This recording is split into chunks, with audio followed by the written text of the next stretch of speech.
The following broadcast is brought to you by Mad Dog TV, a Dogphibian Entertainment Limited company.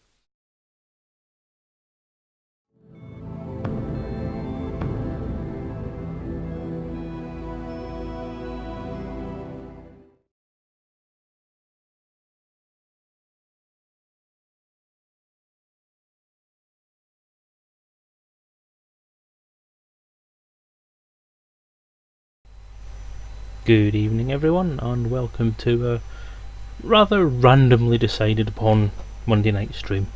This is not a regular schedule of programming because I wasn't going to do a stream this week because I am snowed. I'll go into that in a sec, but what I've decided to do this evening is because a lot of stuff's happened. You know, I'm generally an Elite fan.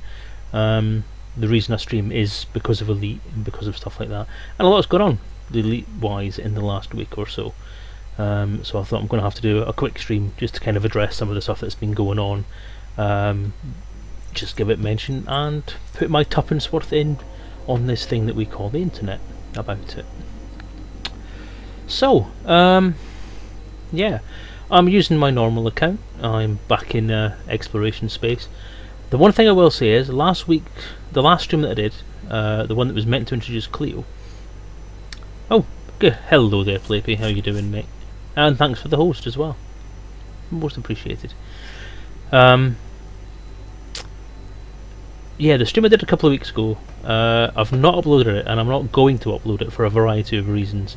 The first one being that the video split itself in two at one point, and I have not been able to join it together again, and I don't want to upload it in the state that it's in because it's not particularly professional. The other thing is the subject matter on that stream was supposed to be a bit of a play test of Cleo, but Cleo didn't want to work. The reason being I had the wrong version of voice attack, so all the problems I was having with it, that none of the commands would work and all that kind of stuff, I actually spoke to Paul Watson from HS Voice Packs after the stream, and he also discovered he didn't have the right version of voice attack installed either. So when he tried to do it, he had the same problems as me. He updated it, asked me if I'd used the most recent version. I said no, and he said, that's probably it. So we both tried it, and it worked. So yeah, it was voice attack was the problem. So we have Clear 1 tonight, and it's working properly. Sorry, she's working properly. And we'll just see how things go. Yeah, so hello Alien, how you doing? As I say, not going to be a long one this evening. What else? Yeah, so I'm going to talk about things like Gamescom, sorry, where quite a lot of stuff has been revealed, and I'm going to talk a little more about. See, I'm jumping across like an idiot because my brain is nowhere today.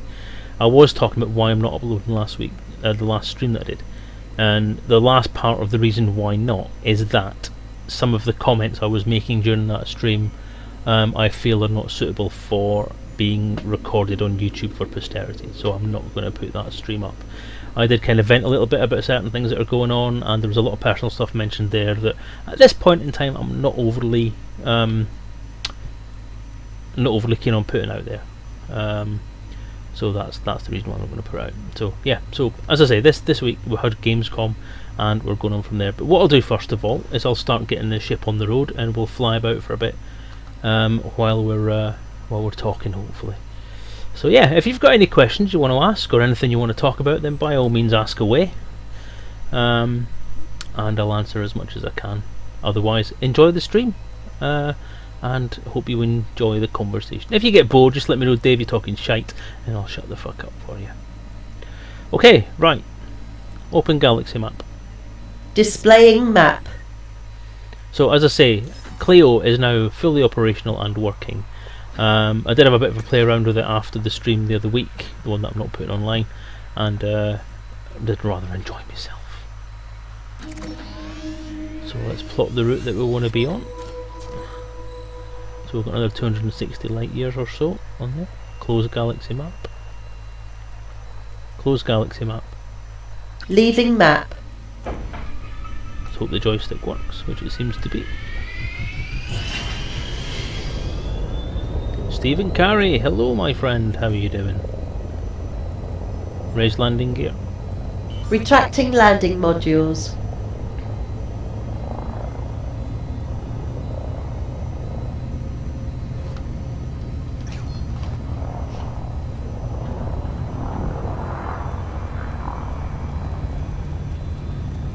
So I think, if I remember rightly, I've actually upgraded the stream to be fully 1080p. So you should be seeing things in glorious 1080p total vision. I mean, Selezen vision. Not that I'm stealing other people's ideas or anything like that. So let me know if there's any problems. I've been checking while I was going online, that I was checking the stream and everything was going. Everything was streaming quite well. There was no dropouts or anything, so we should be golden. But if there's any problems, let me know, and it's probably going to be your fault. Enjoying a relaxing stay at Jake Station. Well, that's good. I'm going to have to head out there at some point, but I don't want to sort of disrupt my journey unless I'm quite close to where Jake is. That's actually an interesting question.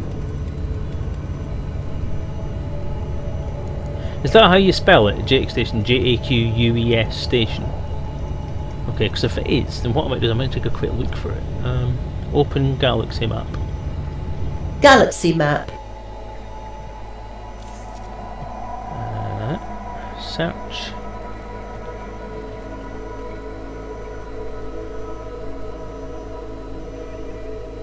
Nope.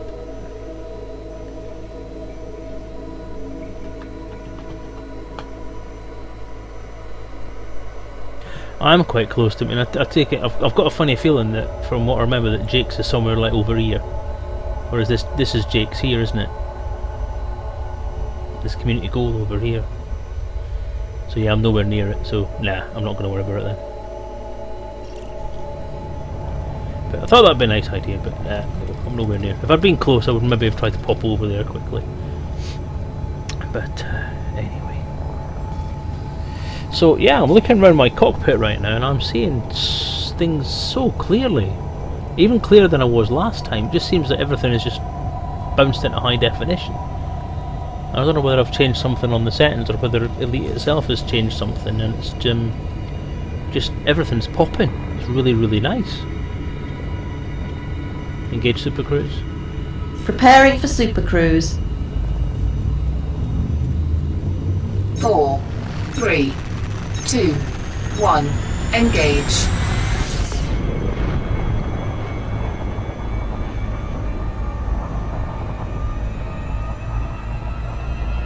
So I suppose the big thing we've got to talk about then is what's coming up for Elite within the next couple of months. Edren! Woo! It's the #1 fan. Greetings, my friend. How are you doing? Yeah, so I suppose Gamescom and the upcoming and the reveal of what's coming up in the next few months and what's going on, and loads and loads of stuff happening. Loads of stuff. This is going to be a big update, and I'm quite happy to say that a lot of the stuff that's coming in is stuff that the community has been asking for, and that the community has been waiting for to a big extent. And I must admit, some of it is stuff that I've been waiting for myself. So I'm quite jazzed about it coming up. So what I'm going to do, I'm going to leave us floating there. So I'm going to stick something up on screen, so I've got a bit of a reference. This is probably going to be the most sort of boring, statty thing about the stream tonight. I'm going to go through something that this is an image posted by Sean Nocty Schofield on the Elite Dangerous social group on Facebook. I think it was today, and it kind of goes over what's coming up in October, and it's quite a nice handy little summary of what's going to happen in the next update. And I will say I am quite excited about this. There's a lot of stuff coming on that I'm really quite happy with, and I keep saying, but I'm wondering and a bit worried about the aliens, whoever they are. No, well, you see, it's all looking like the Thargoids are on the way, isn't it? Or are they? Because I still have this thing in my head that there's going to be a twist. That's not going to be the Thargoids. It's going to be another race. Maybe the Oresrians, who've not been mentioned for a while. Maybe someone else. Maybe somebody totally different. But we'll see. We'll see, I think, because the obvious thing is that all this lead up is to reintroduce everyone's favourite enemy. And now that we know, there's been a lot of groundwork put in about Thargoids and lore and all that sort of stuff lately, about the changing of the ending of Frontier First Encounters, to say that the much publicised contact between the Alliance and the Thargoids never happened, and that essentially what Argent's mission was essentially to destroy them. So that's kind of going to piss them off. So I would be quite intrigued to see what's going to happen when they arrive. And there's a big part of me that says, if that's the case, if the lore now states that the Thargoids were kind of fucked over by humanity, then why are they mucking about with all these unidentified objects? What is their purpose? Because they seem to be trying to communicate. They seem to be trying to tell us something, or point us in a certain direction, or do something with us. And although it's vaguely threatening, it's not overly threatening as such. It is causing problems and interference with different parts of our technology, if you like. But I've not read Newsletter 138, because that came in today, didn't it? I forgot about that. I should really read that before I started the stream, shouldn't I? Got a golden opportunity to trump, what was his name? To trump I am known Karash. as Cleo. Thank you for that. And I've not even checked it. That would have been a golden thing to do, wouldn't it? An obvious thing to actually do. What a numpty. I should, but again, my head is everywhere at the moment. Gary's spicy shepherd's pie recipe. That's actually not spam, believe it or not.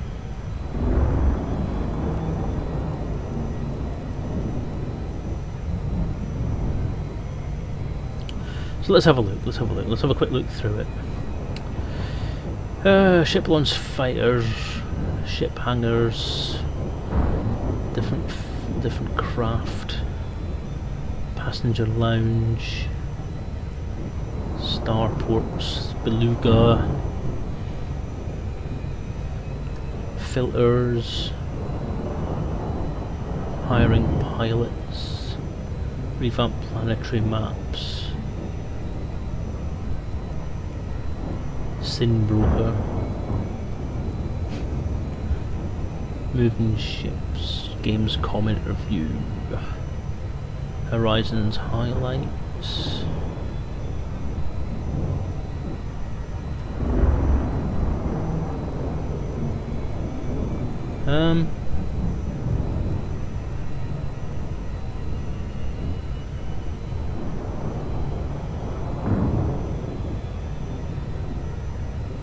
no, fuck all that's useful. Thanks for that, Alien. A link that has absolutely no relevance to what I was talking about. Anyway, yeah, so are the aliens released with 2.2? I don't know. I don't actually think they are. I think more hints are going to be coming. There's more things getting put in place so we can deal with things as they come. More potential assists or things we can use in our potential war against the aliens. So I don't think they're coming with this update, but I think more will come. More has been put in place so we can deal with it and see what's coming up in the framework. But so all the stuff with the UAs and the unidentified objects and all that stuff, and the broadcasts and the messages and the clues and the messages and all that sort of stuff, all seems very interesting.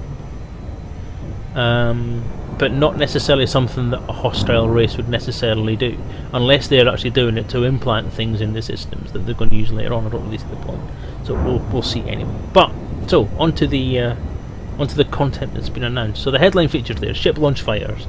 This I'm quite happy about. I'm interested to see how it's going to work, because it's going to involve using the NPC AIs to our benefit. So for the first time we're going to have NPCs that are not adversaries. We're going to have NPCs that are working on our side as part of our crew, potentially taking over our main ship or potentially taking over the ship launch fighters in support of our business. So it's interesting. Obviously I think this has possibly had to wait until the AI has been to a point where it can be used in that way and is going to work.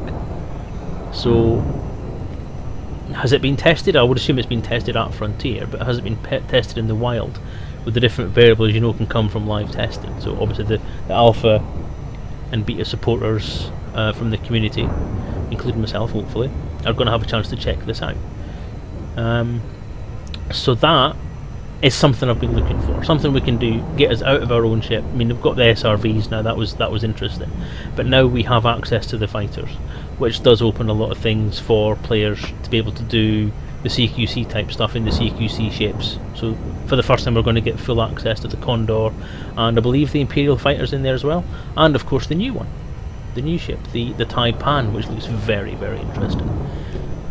Impractical as hell, but then that's what we expect from the Independents, don't we? And I'm looking forward to seeing this new ship. It looks lovely, very Star Fox-ish, which is what it evokes to me. It evokes that kind of Star Fox kind of anime feel, which is, to be honest, is something I've seen before when you look for independent nations or nations that are quite different to what you're used to playing. And so, for example, 40k, when 40k brought in a new race, they brought in the Tau, which are heavily based on things like mecha from anime, and the Taipan looks very Japanese in its inspiration, so that does look very nice, very different sort of thing to fly. So I'm really looking forward to taking out these little fighters in the universe and in a combat situation, to see if I can do actually any better at combat in one of those than I do in my main ship. It would also be interesting for me to see what my main ship's going to actually do in that situation. So a lot of the stuff that I want to take a look at if I get the time to do this. So yeah, quite happy with that. Next on the list is passengers and VIPs. I'm not sure how I feel about this. I love the idea that passenger missions are going to be in there, so we're now going to be able to carry passengers again, which really does make me quite happy, because that was always kind of the meat and veg of my experience with Frontier and First Encounters, was you could do these passenger missions and carry people around. Having the ability to do that on a larger scale in Elite Dangerous is really nice, because it's going to give you that kind of I am a tour bus feeling. You can grab a load of people for different locations and actually do a tour, or grab people who are all going to the same place and fill your ship up with people all going to one destination. From what I've seen of the live stream and some of the stuff that's been posted on Facebook and YouTube, there's going to be, like, passengers are going to actually request you do things, so they're going to have things they're going to want you to do as little mini missions as part of their personalities, if you like. Well, obviously the video that everybody saw was someone requesting a look at a battle scene so they could do some reporting on it. That kind of thing, not overly fussed about, because as far as I'm concerned, you know, if I'm picking you up and taking you somewhere, then I'm picking you up and taking you somewhere. I'm not interested in taking you to a battle zone and having you snap photos. I've got a job to do. I've got people who want to be places. I'm not going to kowtow to your little ideas. VIP, that may be a slightly separate thing, because I know it's passengers and VIPs. VIPs are probably the ones who are going to then say, I want to do this, I want to do that. Passengers are probably just going to sit there with a book and wait for you to get to your destination. Which, look, both of those look interesting. Both of them do expand the game a huge amount. So I love the fact that the game's expanding. It's added a whole new side of it. It's added a whole new career path to take down. So not only are you flying a ship now, you can fly a bus. You can use the Type 9 or the Type 7 or the drop ship or the gunship or whatever, one of these things that is designed for carrying passengers. The Orca, the Beluga, all those things are actually now going to get the full lease of life and become something you can actually use in the way that they were designed to be used. So awesome. Really looking forward to having a go at that. Recruiting NPC crew. Well, that kind of ties into what I was saying about ship launch fighters. Really looking forward to being able to see how that's going to work and how well they're going to interact. I do think it's a little, from the look of it, it looks to be a little shallow. They're not going to be interactive as such. They're essentially going to do the equivalent of sitting in a room on the road, not talking to anyone until you say, oi, up you get, out you get, do some stuff. How interactive are they going to be once they're actually in your co-pilot seat or in your little fighter? Are they going to have responses? Are they going to be able to speak back to you? Are they going to be able to Are they going to be able to initiate conversations with you as the game goes forward? I don't know, because there's not very much that we've seen about it. I've not seen any of the Gamescom footage. I've not seen any of the live streams. I've not seen any of the interviews with anybody involved with Frontier. So I'm going from a point of almost ignorance on this. So I'm quite but the thing is that gives me that thing. When it comes to the beta, I'm going to have the opportunity to take a look at that. 2.2 is not a free update. Yeah, you are being picky, but it is a free update. If you've got the season pass, it's a free update. If you've bought Horizons, I believe it's a free update as well. If you bought Horizons on its own as a pack, as a purchase, then you have got free updates. If you're playing Horizons right now and you're an owner of Horizons, It's a free update, so yeah, whatever. But I'm not getting into this whole what's free, what's not free, what we pay for, what we don't pay for. That's for the Elite Dangerous community group to moan about, because that's what they do, is moan. And it's for Reddit to complain about. I don't give a shit. I'm not getting into this whole payware, non-payware crap. As far as I'm concerned, Frontier have to make money. If they don't make money, they die as a company, and our game doesn't get published. So fuck it. I'd quite happily pay for it again, to be honest with you, just to keep it going. So yeah, I'm looking forward to the NPC recruitment. I'm looking forward to be able to see them on the bridge, which I assume is what's going to happen. They're going to be put in certain positions. How much are they going to be able to do on your bridge while you're still there? Can you have your second seat on a ship filled up by another person? That would be awesome. Can you then, I don't know if they'll do it on I don't know if you can do it on the initial launch, but as time goes by, or initially, will you be able to hand off tasks to them? Can you throw them power management? Can you throw them thingy? I just love the idea of there's again, it's the way that Frontier's doing this, is they're initialising a framework for something that can be expanded on. So anything that they release as these new features, they can then build on that, hopefully in the future, and make it more deep, make it deeper, make it more interactive, make it more fully featured, and so on. So I'm assuming that's the kind of thing they're going to do with this. Is initially you'll get your robot man will come on and do things for you, like take your ship out and take control of it and do things for you and help defend you, and take simple commands, and then as time goes by it will expand and they'll be able to do more. So looking forward to the initial idea. So basically, so it lets me take a ship out from my main ship and faff around, and looking forward to what comes up from that as well, what they can expand on that. Thousands of tourism hotspots. Hundreds, sorry, of tourism hotspots. That speaks for itself. That's just something to go with the passenger and VIP missions, something to go and do, something to go and see, something to go and pick up, and specific things that they've put into the galaxy that you can go and take a look at. That, to me, the first thing that pops into my head with that is the T and Isla Orbital Graveyard. Now I know it's probably not going to be included in this release. It's probably not going to be included in the next release, but the potential's there for it to happen. We now have positive proof that the Elite Dangerous universe is going to have places of interest that aren't necessarily combat related, that aren't necessarily trade or mining or anything, or mission related or anything like that. Places you can just go to just for the sake of having a look at the awesome scenery. Now you all know, people who watch me on a regular basis all know that my big thing about this game is the gorgeousness of it. Having a look at what it's all doing, having a look at what's all there. Gorgeous scenery, gorgeous stars, landing on planets that look awesome, nicely lit stuff, taking awesome screenshots, blah de blah de blah. So that would be pretty cool. I'm hoping there's going to be a reasonable range of variety there. I'm hoping also that where they're going to have tourist hotspots in the core systems, they're going to have something out in the deeps of space. So the explorers are going to have something out there that is different. Because we've all heard the stories, we've all heard people saying, well, it's all a bit samey, isn't it, out there? And I'm one of the ones that said that. I do agree there could be a bit more variety out here. There's a lot of variety in the way that systems are laid out, fair enough. But there's not a lot of variety in the other things that can be found. So you find a point of interest, you find an unspecified signal source, you go to it and it's either wreckage, or it's a pirate, or it's some crap you can pick up, even though you're like 10,000 light years away from core space. So I'm hoping there's going to be some stuff out there, whether it's repetition, procedurally generated from certain ideas. That would be good enough. Just something to go out there and have a look at, take photos, publish them on your website and all that kind of stuff, because fundamentally that's what this game is to me. Go out, explore, have a great time, have a look at stuff that's going on, and if you find something, stick it in there. And I was just coming to that, Alien. But yeah, the variety part of it, they've got hundreds now, but it's, again, the same as I said for the NPCs, the same as I said for the passenger missions. It's a framework.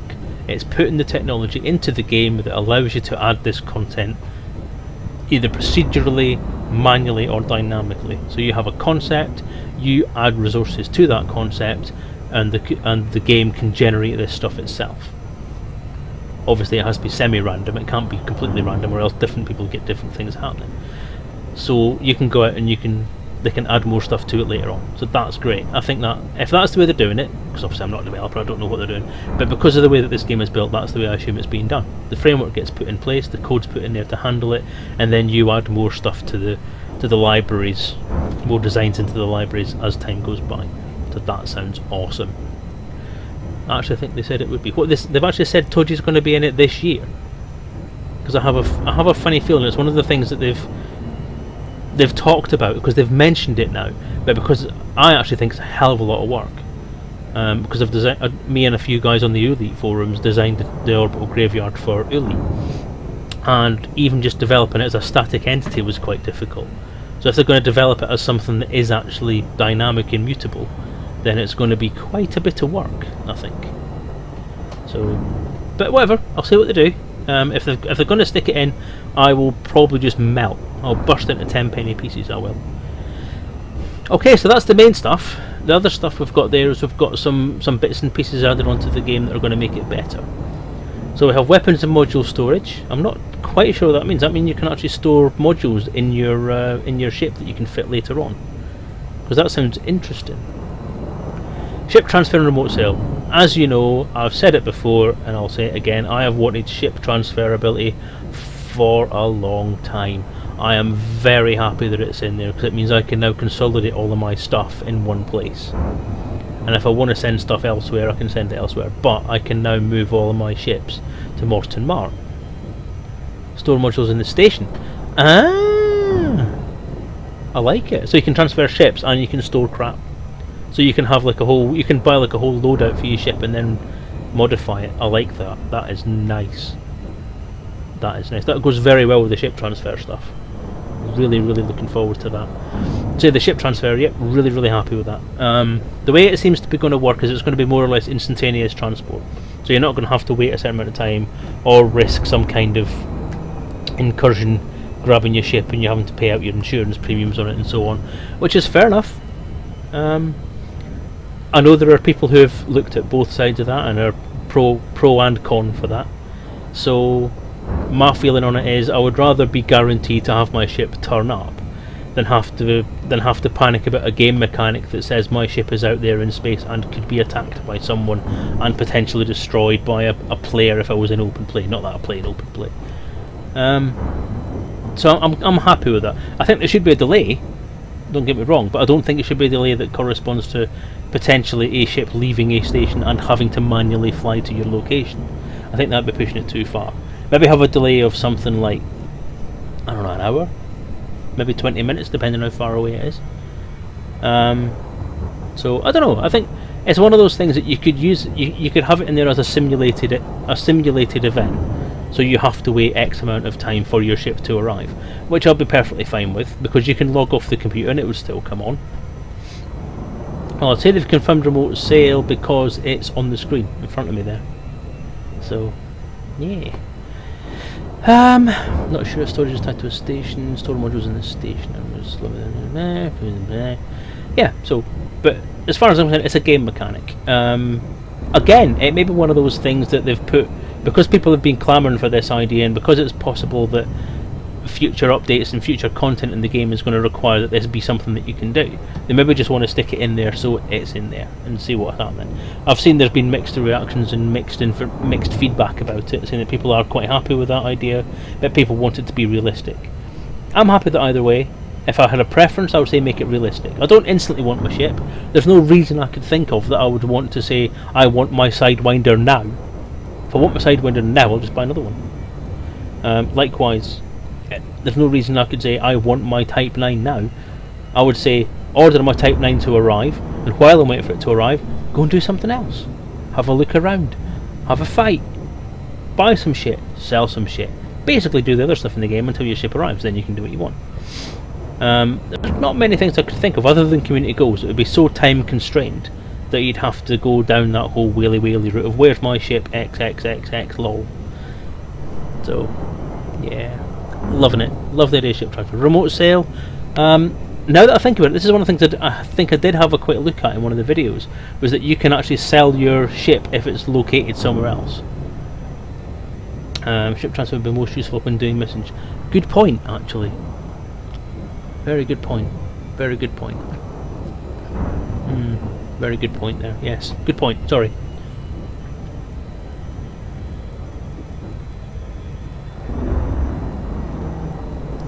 Sorry, having a drink. It's one of those things I think where I'm not overly.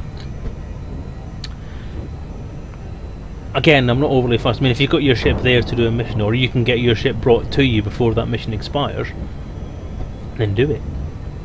But then what tends to happen is missions tend to be presented to you as available if you have the right ship there. So yeah, looking forward to that. Remote sell your ship when you're not there, that's fine. I don't have a problem with that at all. I think that's a great idea. If you want to get rid of a ship, then get rid of it. It gives you that injection of cash if you need it, if you're a bit short on the credits. It gives you that benefit. I like that. More starport interiors. Well, I've said before the starports are all a bit samey. I think there's a little bit of variety with things like the lights go on some of them if they're poor quality, and there's a bit of a fancy one if you go to Mars. Apparently they've got a very, very, very well kitted out station. I've seen some of the screenshots of the new starport interiors and I'm loving it. Anything that adds variety, anything that adds gorgeousness to this game, anything that I can look at and go, wow, I'm going to be happy about. Visuals is what I play this game for. The gameplay itself is part of it, yeah, but it's a game. It's elite. It has a kind of grinding mechanic to it. But what makes the grind tolerable is having something fucking pretty to look at while you're doing the grind. Every game has grind in it. Every sandbox game is essentially built around the grind. You have to raise money for stuff. You had to do it in the original Elite, and I'm sorry, I'm getting on a high horse again, but so many people in the community have kind of came up with this whole, grind whaley, grind whaley, I don't want to be doing all this grind. Well, you don't want to be doing the grind, you're playing the wrong fucking game. You are playing the fucking wrong game, because Elite, from its start, from its inception, from its creation in 1984 with Bell and Braven, has been a grind. Trading between Lave, Leasty and Diesel was a grind. It just didn't have that label at that point in time, and this is what I wish I could reach through my internet screen and strangle people about, because fundamentally if you're playing Elite Dangerous, you're playing a game that has been built on a concept that includes grind. Ah! So shut the fuck up and grind, because I'm fed up listening to you. Anyway, no rants. I'm trying to be rant free, but it's not working very well. Just not that kind of person.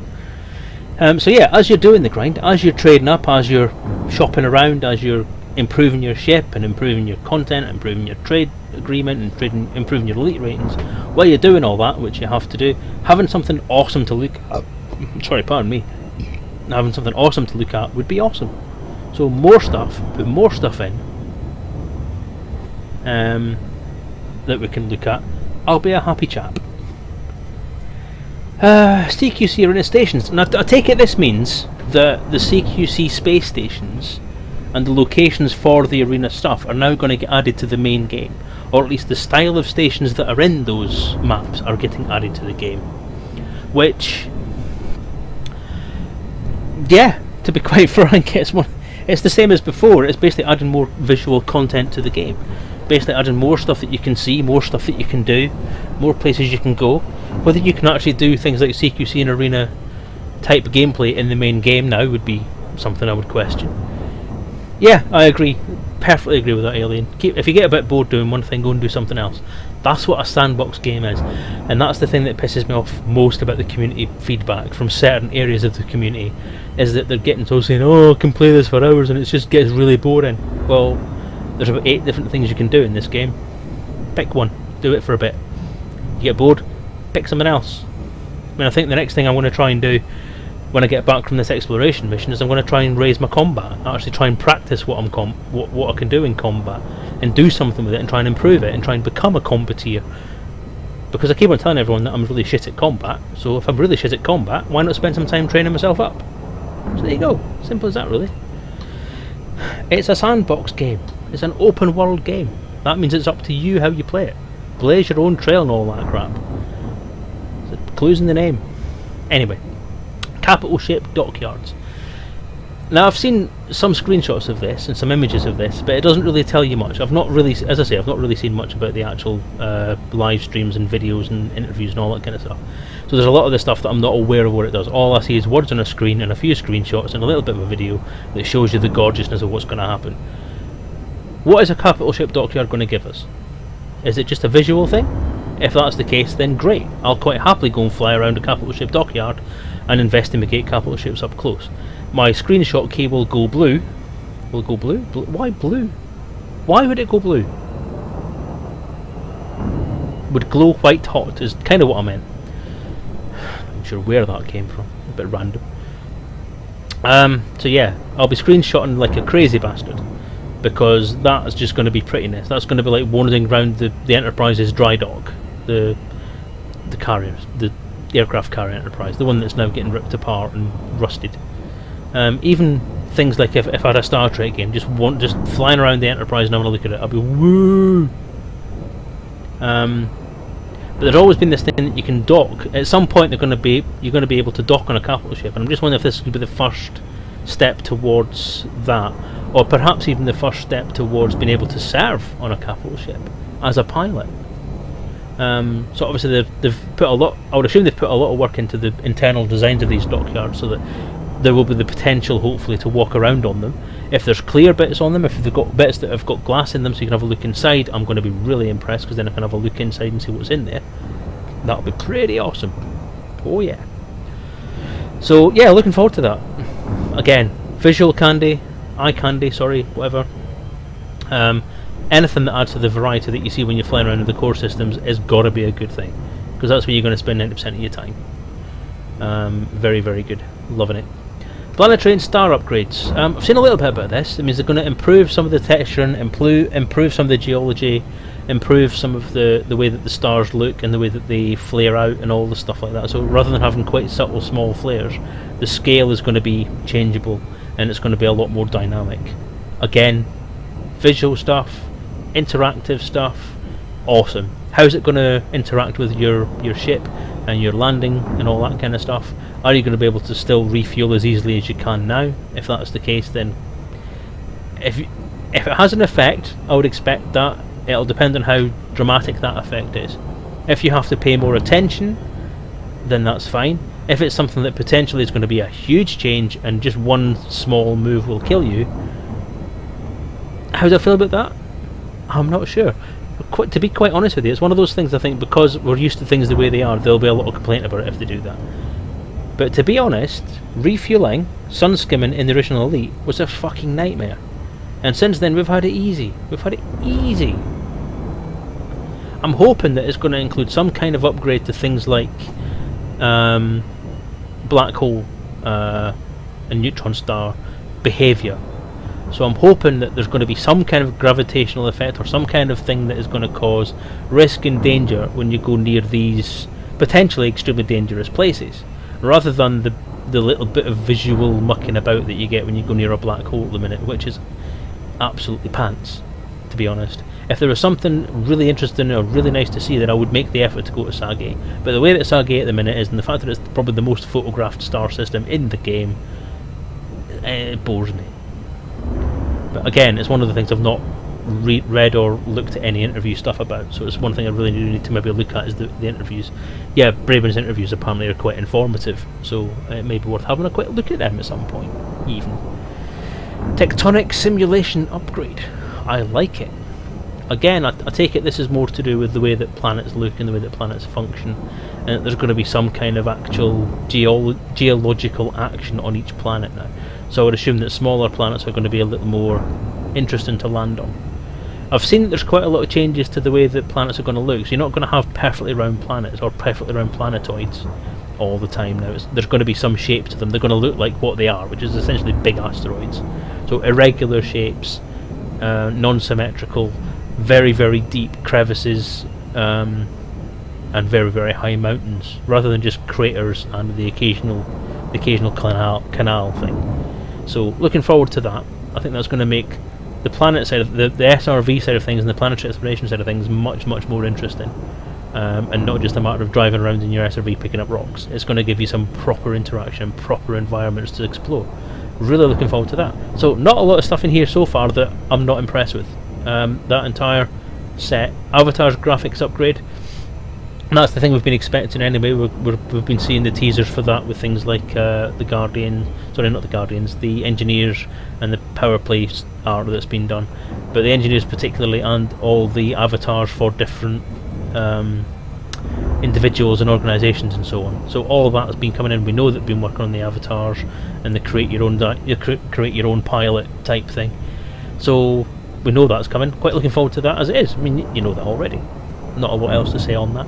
I'm looking forward to the design of character thing, which I think is going to be 2.3. So obviously this is the first iteration of including the graphics capacity to do that. So yeah, that's again framework being put in. Looking forward to the future expansions on that. But it also means that I would hope that there's going to be a bit more variety and a bit more realism in the way that the avatars look. 'Cause at the moment they do look computer generated. Everything looks computer generated. Making it a little more realistic with a little bit more variety can only be a good thing. Again, visual candy, but not necessarily in-game candy. Starport Services menu really out. Well, that's to be expected. A lot more things are going to be available. Ship launch fighters, you need interface for that. Passenger missions, the passenger lounge, recruiting crew, and obviously tourism missions. Pretty much everything that's down the side of this list is going to need some kind of revamp to the menu layouts, because there's going to be far more options, and they're going to make it look really bad if they don't do something about it. I just want them to reinstate the curved screen, because I thought the curved screen was really nice, and when they turned it all into straight screens, it didn't look as great. And I even say it didn't look as great when it was when you go into 3D for it, like when you pan your head around and the screen just goes away as like a flat screen in front of you. I think it'd be much nicer if it was curved. It just gives it that bit of dynamic depth, I think. Okay, moving on. Pay, collect all fines and bounties. That's interesting. It's not something I've really seen much about being able to do, but again, there could be a lot of this stuff has come from the forum, or it's something they wanted to put in themselves. But yeah, I can see why it'd be a useful thing. Yes, actually, now I think about it, yes, I do like that, because that does mean that you're not gonna have, if you are flying through a system and you get attacked by a pirate and then blow the fucker away, you're not going to have to find somewhere in that system to dock so you can claim your bounty. You can just basically carry on going, reach your final destination, and then cash your bounty in there. So yes, I've had that bite me on the ass a few times, where I've gone somewhere, tried to cash in my bounty, and said, nope, it wasn't here. You have to go all the way back to there. So that was a bit crap. Hyperspace graphics upgrade. Yeah, I can see why that would have to be done. I'm glad it has been done, because I think, from what I've seen and things I've witnessed myself when I've been using the headset and the ed tracker, is that when you're in hyperspace and you look to the side, you can see the plane that the graphic has been rendered on. So you can see like a circle or a it's like an arc, like half a sphere that this stuff has been rendered onto. Like the clouds and all, and the flashes and all that have all been rendered onto a shape and then moved towards the camera from the front of the ship. So when you look at it from the side, you can see this arc moving away into the distance, which kind of says, oh, that's a bit shit. So I'm hoping that's the sort of thing that they're talking about with hyperspace graphics upgrade, is they've sorted that problem out to make it a truly immersive environment no matter what way you're looking. So that, fairly minor thing, but I think it'd be a big thing for your immersion, and again, improving the way the graphics work. You know I'm going to enjoy that. Security system jump warning. I've seen a bit of this. It basically tells you what you're jumping into. Useful. Gives you the chance to say, oh, I don't want to go there because I'm going to get my ass kicked, and cancel your jump and then decide to go somewhere else instead. I like that idea. It's useful if you're trying to stay out of trouble. If it's tied into the way that the NPCs and other people who might want to interdict you can behave, then that is fine as well. You'll be able to see your target star system approach. Ooh, cool. I like that. That'll be good. That'll make it a bit more realistic, I suppose, in one way, with tongue-in-cheek. Yeah, cool. That'll be good.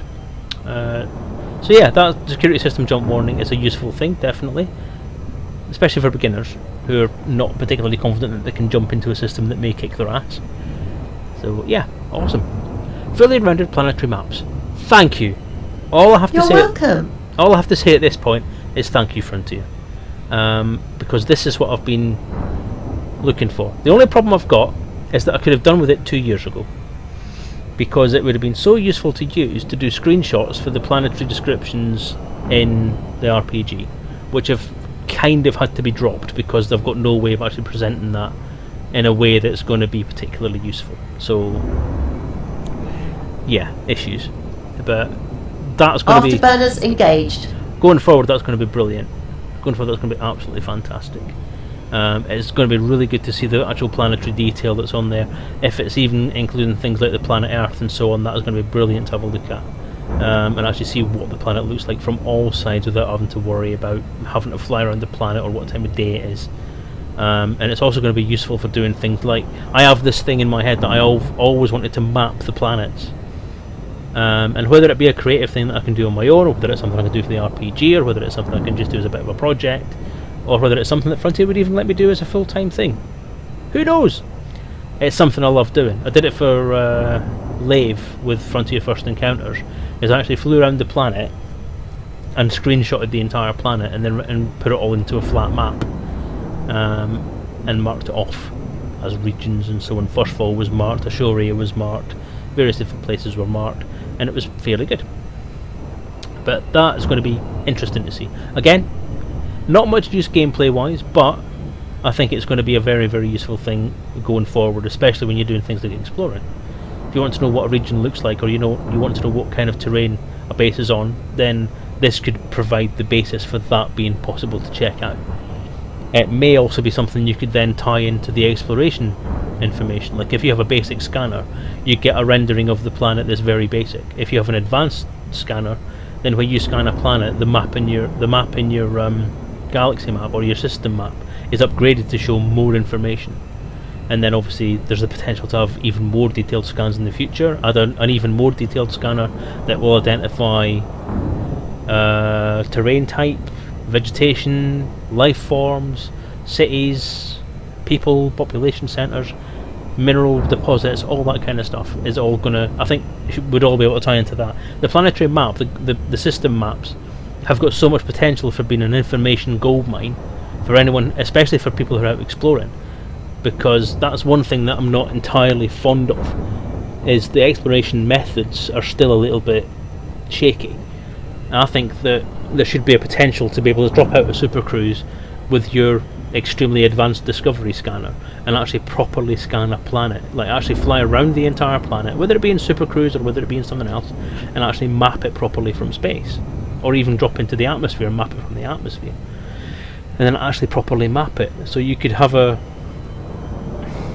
high resolution ground camera fitted to your ship that you then fly around an entire planet in supercruise and take pictures of the whole thing, which then creates the map of that planet on the planet in the planetary map, and only you have access to that until such time as you get back and register that data back with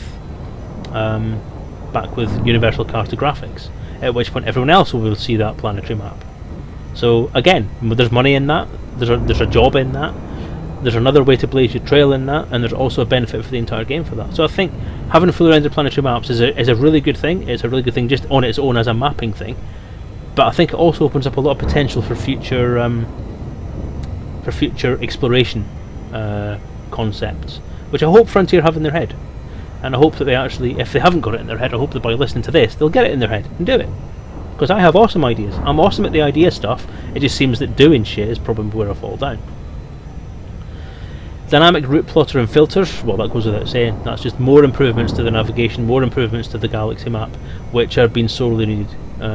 The route plotting was brilliant, the bookmarks are brilliant. Having more options for those things and more filters to cut things out are going to be even better. So yes, very impressed with that. The fact that at the moment it's slightly dynamic as well, but having the option to basically take a star out and not have to replot the entire route to do it, and it'll do it all manually for you, all automatic for you, is going to be pretty cool. Harvestable geological structures. Well, that is what it is.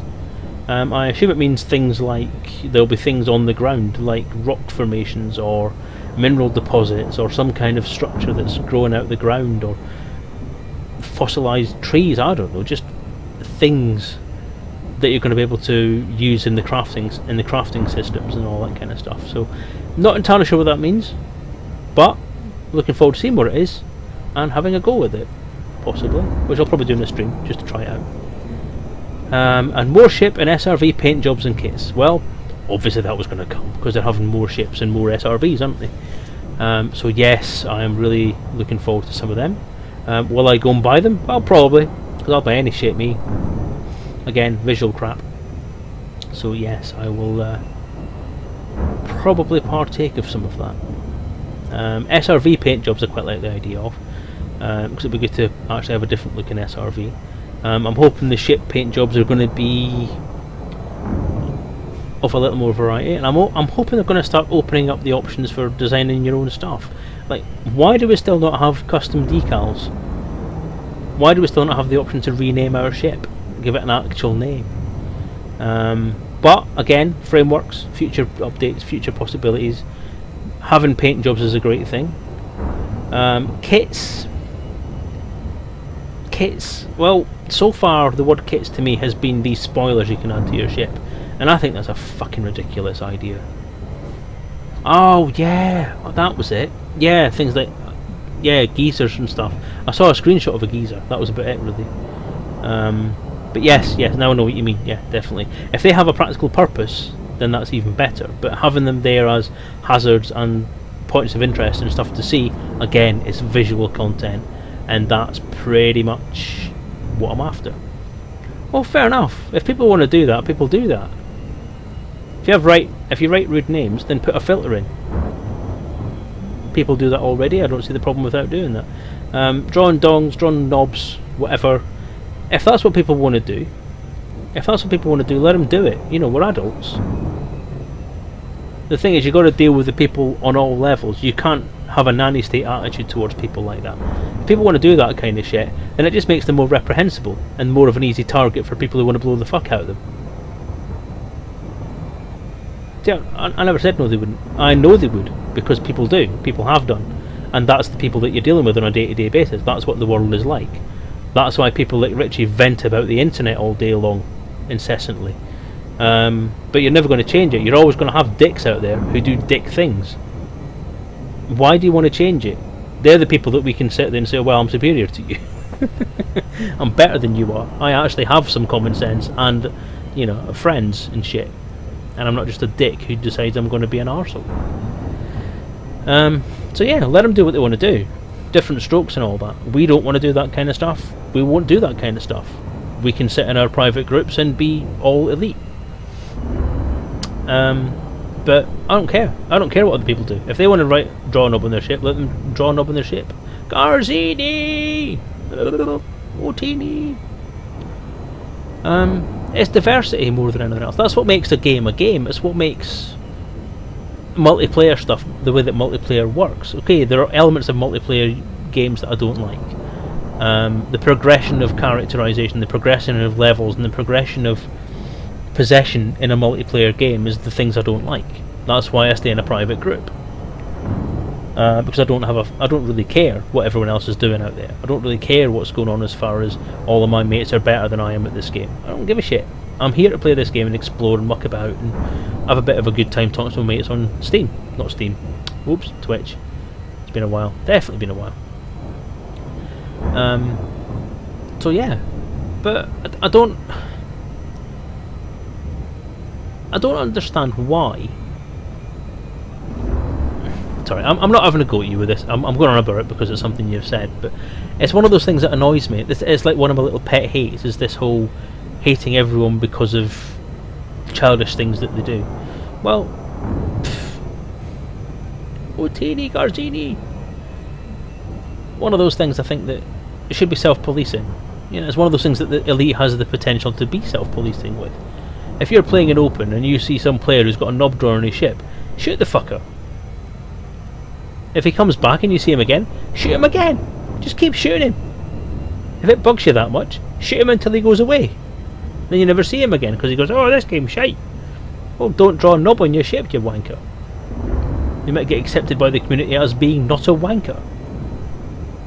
Essentially, I mean, there's nothing else that you can really draw on your ship that says I'm a wanker more than a dick. Is this game over 18 only? No, it's anyone's happy. You can be a child and play this game. You just have to be aware that there are going to be knobs out there. My stream isn't necessarily over 18 only. My stream is accessible to everyone, but you have to be prepared for me to swear. Minors need protection. In that case, you have things like complaints. If you want to raise a complaint about it, then you can raise a complaint to Frontier about it. And if you find something offensive, then do something about it. But quite frankly, that's your job to do that. If a child goes, I think this game has a rating. Is it 12 or 13 or something like that? I think it's got a PEGI rating or a ESRB rating or something like that, which says it's over a certain age band. Which is fair enough. But if you're going to start allowing public content, all you need to do is put a disclaimer on the front of that game that says there are other players out there who may do certain things that we don't agree with. Please don't hold us responsible. If you have an issue with something, let us know, we'll do something about it. It's maybe a slight bit more work for the public relations team. Yeah, that's what I'm thinking, PEGI 12. Then you do something about it. It's entirely up to the player or the individual in question here who wants to do something about it. I don't think minors need protection from that kind of thing, but because ultimately kids tend to be a bit worse than adults are sometimes. Because I mean, I know what I was like as a kid. I mean, I was swearing like a trooper by the time I was about 8. I told my mum to fuck off when I was 6. Called my mum a fucking bastard when I was about 9. People swear. People are going to see knobs. People are going to see this stuff going on, and people are going to react to it in the way that they need to react to it. It may affect ED Frontier brand. No, it wouldn't, because that's what your disclaimer means, and that's what you are as a company. If you produce content that is full of knobs and willies and all that kind of stuff, then that will affect your brand. If other players out there who are doing this kind of stuff go on there, it only reflects on them. If something's brought up, then somebody gets rid of it. You can have filtering in place. You can put things on that say, if somebody submits a decal with the name Knob1, then fucking get rid of it. A miners doing... Oh dear. Easier to not let it in than try to take it out. It is, yeah, but you're also blocking off a large contingent of your player community that wants to customize their ship in the way that they want to customize it, to make it them, to make it theirs. I mean, there are multiplayer games out there for kids. There are multiplayer games out there that have these things in place. So there's nothing that stops Elite from doing it. You've got games like Pokemon. You've got games like Animal Crossing, stuff like that. Multiplayer stuff. A lot of games that are out there that have PEGI 3 disclaimers on them that essentially allow user content to be submitted. It's a matter of putting the framework in place to deal with that user submission to whatever level that you feel you have to do it. You can police it to a level that you feel comfortable with as a game, and try it out. It will generate feedback on both sides. People will think it's a positive thing, people will think it's a negative thing. But it's a matter of balancing out what's actually going to be said about it. Juvenile people come along and do juvenile things, and this is the problem. A lot of the stuff that you find is going to be put on there that's going to be rude is going to be kids doing it anyway, because they don't know any better. They don't have the filters in place yet to say that, oh, this is a bit of a dick thing to do. They will do it. They will find a knob and they will post it online. They will find a picture of boobies and put it onto their ship. It's then up to someone else out there who's of a similar age group or a similar mentality to then say, well, wait a minute, I don't like that, get rid of it. It's like Facebook. Facebook is meant to have a younger age limit and a policy of not having porn or nudity or any of that sort of stuff on there, but it's not very well enforced. It's based on receiving complaints, and even at that is not particularly great at doing it. There are policies in place that say stuff that you find on here is not the responsibility of the people that made this site. If you have a problem with it, report it to the person that put it on there, get them to sort it out. If you are having problems, let us know. Frontier could do a similar thing with their products. They were going to create a game called The Outsider, which was a fairly adult topic game. Elite has its level of juvenile delinquency, of juvenile involvement. But again, if you want to protect them, put the things in place for them to be able to say, I don't like this, please get rid of it. It's up to them to then deal with the person who's causing the problem, rather than Frontier being the first protocol to sort it out. That's like running to mum all the time. I'm sorry, but I mean, as far as I'm concerned, people have to fix their own problems. If parents have an issue with it, then they're the ones that need to get involved and contact either the parents of the person causing the offence or the offender himself. And I've had this conversation before, and there are two very subjective viewpoints to take on it. Do you protect the children, or do you help the children protect themselves? As far as I'm concerned, I learned everything I know, and I learned all of the stuff that makes me an adult and a person that has the opinions that I have by learning this shit for myself. Nobody held my hand for my entire life. When you decide to go out into the big bad world, whether it be the big bad world outside your front door, or whether it be the big bad world behind a screen, you still have to take responsibility for your own exploration and your own development. Parents can only take you so far. If parents get snippy about or pissy about something, let them get involved by all means, but ultimately you as the person in front of that screen are the person that makes the decisions as to what you find offensive, what you don't find offensive. Parents will get involved, but ultimately if they're allowing their kids to play a game that can potentially put them in that situation, and they've let them do that in the first place, then they're the ones that are at fault. And it will not, as far as I'm concerned, it will not affect a brand or a company's reputation or anything like that. Media might grab hold of it, but it'll do more good than not if the media gets hold of it, because the media get hold of it and put it out there, and everybody else out there will say, what the fuck? Well done, Frontier, for sticking up for yourself. Fuck all these arseholes.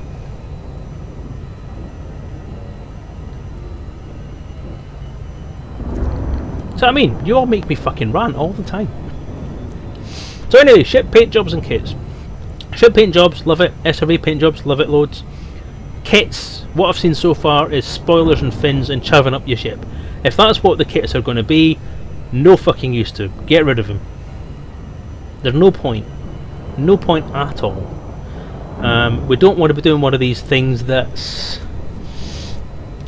pay to win. So a kit that improves your ship status in some way probably is not a good idea either, because Frontier aren't going to go down that road, I hope. So that's fine. But I don't see the point of adding bits to your ship, basically increasing your bobbleheads. Exactly, useless but fun. Basically increasing your surface area with a kit and loads of stuff. Just no. It's ridiculous. It's a stupid idea. I know, Alien, that's what I just said. That's what I just said. I think literally just said all they do is make your ship a bigger target. They don't do anything else. They're a useless, pointless, money-grabbing thing. It is just stupid. It's just crap. It is literally chaving up your ship for no apparent reason. Yes, tacky. Exactly. Tacky. Bobbleheads, I can see the idea. Everybody liked them when Frontier when Elite came into Alpha and they had the bobblehead sitting on there. It was just a gimmick. People wanted it back. They were taken away initially because they were decreasing the frame rate and increasing the rendering. So they took them away. Now that doesn't surprise me in the slightest, Garzini, to be honest. Where was I? Yeah, so they got rid of the bobbleheads because they were dropping the frame rates down, but people started saying that, I don't care, I like them, so they brought them back. Fair enough. Personally, I don't like them. I think they're cartoony, I think they're ridiculous, I think they're horrible. I don't mind having things like, it's one of those things that I don't mind having things that would be an individual thing in your ship. But the bobblehead concept is just so narrow, it's so narrow-minded. Just having something like if you could even just buy something like an ornament, like a desktop ornament, like buy a little model ship that you can put on the front of your ship, right? Have a fluffy toy, have a Trumbull, just something you can pop on the front of your ship that is like having a cuddly toy or a fluffy toy that personalises your ship. Fair enough. Bobbleheads, too restrictive, and you don't get any benefit from them, fair enough, which I understand. So why make it something that has to be rendered in a complex way? Why have it something that has to be given physics? I think, yeah, a cup. It's like, I've been playing, on and off, I've been playing Star Wars Force Awakens, Lego Star Wars Force Awakens. And in the bridge of the Millennium Falcon, you've got a Star Wars cup. Which is awesome. So why not have a thing that why not have mugs in the game? We have this whole thing about mugs. Why don't we have mugs that you can put onto the desk? We know you can't put anything in them because it's a 0G ship, but it's one of the main things that people seem to have stuffed around the place. Is a mug. I mean, I've got too many mugs to use, so putting a mug in your car or putting a mug in your ship would be a thing to do. So anyway, big red nose. Only at comic relief, and I think that should be fucking done. And I think they've missed a trick there. Having a big red nose or a charity thing you can do would be a cool thing to do. So anyway, that's it. We've got to the end of the list. The only thing they haven't put on there is the new ships that are coming out. So we have, I think it's something like essentially 5 new ships coming into the main game. So we're having the Taipan, which is the new ship that's coming in, the Taipan fighter. You've got the Imperial fighter, which is coming in from CQC, so that's going to be cool to have in the main game. And you're going to have the Federal Condor, which again is going to be awesome to have in the main game as a flyable ship. Fucking love it. Now, as long as they've got the option to take screenshots of the bloody thing, so you can actually use your camera and go outside it, I'll be happy as Larry. I'll be rolling in pig shit, me. Because I've been wanting to take proper screenshots of those ships, the Imperial fighter and the Condor, for ages. The only thing I'm pissed off about is I'm probably not going to get the chance to be able to take the screenshots of the spinny orange ship logo at the start of the game with one of those in, so that I can complete the set of ship stat cards that are going into the RPG. So they're not going to be consistent, which is a bugger. But there you go. So Activating beacon now. There was something about that anyway.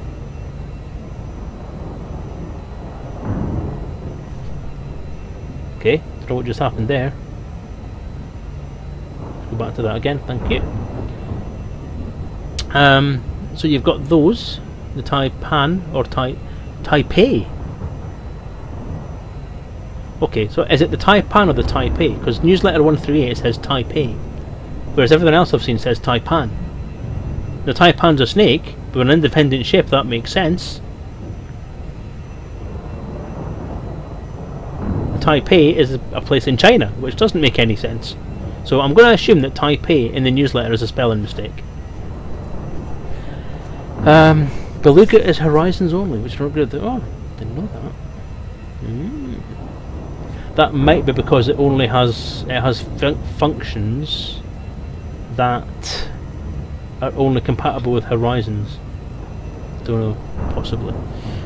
Yeah, so the Condor, awesome. The Imperial Fighter, awesome. The Taipan, awesome. The Beluga is looking like it's going to be an interesting ship to fly. It's huge, massive, fucking beast of a thing that looks like it's going to be fucking awesome. Proper passenger ship, proper cruise liner, basically. So I'm looking forward to trying one out in the beta, and I'm going to say that I'll be looking forward to about 2035 when I'll be able to have enough money to buy one, because it's going to be a long time before I can buy one of those. Yeah. But oh my god, I am looking forward to these new ships. I've just seen the screen. I think I've just seen the screenshot of the Taipan. The Taipan cockpit.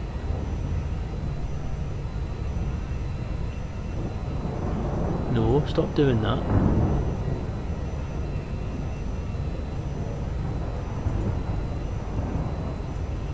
Oh, you bugger.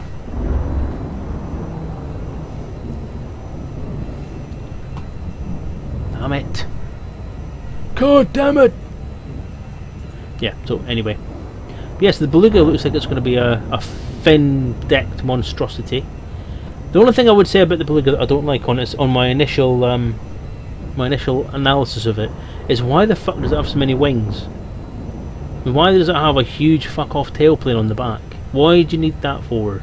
Why did I start doing a West Country accent there? Why does it have fins? No, in fact, I'm not even going to call them fins. Why does it have wings? If you log out controlling the SRV, you get the spinning SRV when you log back in. Maybe that'll be a thing. Ooh. Yeah. That might work. That might do. Okay, so cool. Yeah. Beluga, looking forward to. Didn't know it was a Horizons only thing, but I can see why it would be. So that's fair enough. Wings and tails for atmospheric landing. Wait, but the other ships have got atmospheric landing and don't have those things. Fines, smoother planetary landings. Well, we'll see. But I mean, the size of the Beluga, the wings that it's got aren't going to be enough to carry it through the atmosphere.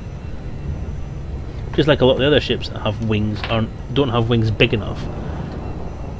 I mean, they're going to use some kind of method for doing it, I would assume. But I don't think that's going to work.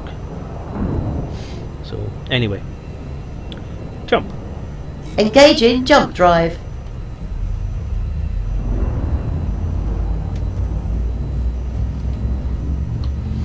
So, yeah, so that was my potted review of that. Other big news.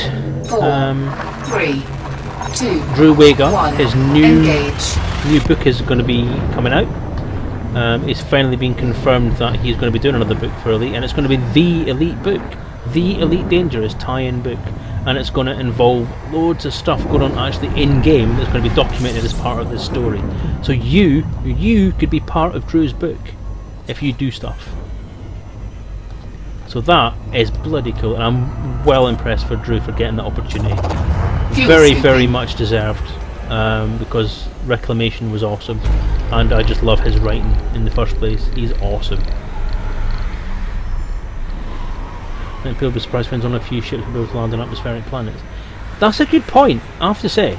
Open system map. System map. Is that we haven't been told specifically which ships are going to be Fuel planetary scooping landable. complete. And I think there's a potential, like as you say, Fuel that scooping complete. they won't all be planetary landable. Which sounds good to me, to be honest. I think that's a very good thing to do. I'm speculating. Well, it's a reasonable speculation to have, because no one's ever said that every ship will be planetary landable.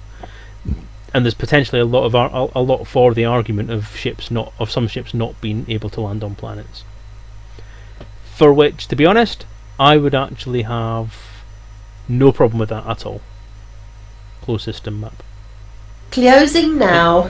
I'm going to explore this system, and I'm going to use this one to land in. So, yeah. And I'm going to call it a night after I've done all that. Oh, it's very bright. Where's the star?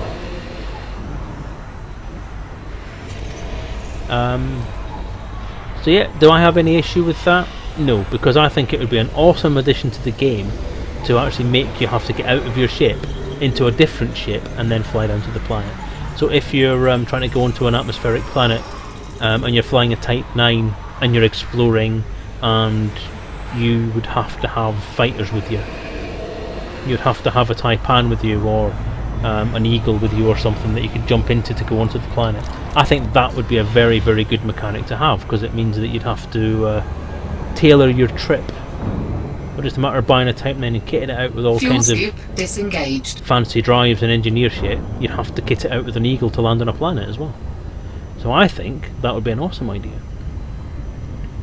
I'd be well behind that. So yeah, as I said, Drew's new book, Elite Premonition, is on the cards for next year, summer next year, I think he said. So about a year. So all the kind of gameplay things that are going to happen in the next year are probably going to feature somewhere in that book. Sorry. So in theory, lots of things are going to happen in the game. We know there's some stuff on the horizon. We know that winter is coming, for example. So whatever that means, that's probably going in the book. There's a lot of stuff going to be done through Galnet. There's a lot of tie-ins going to get done through, I think.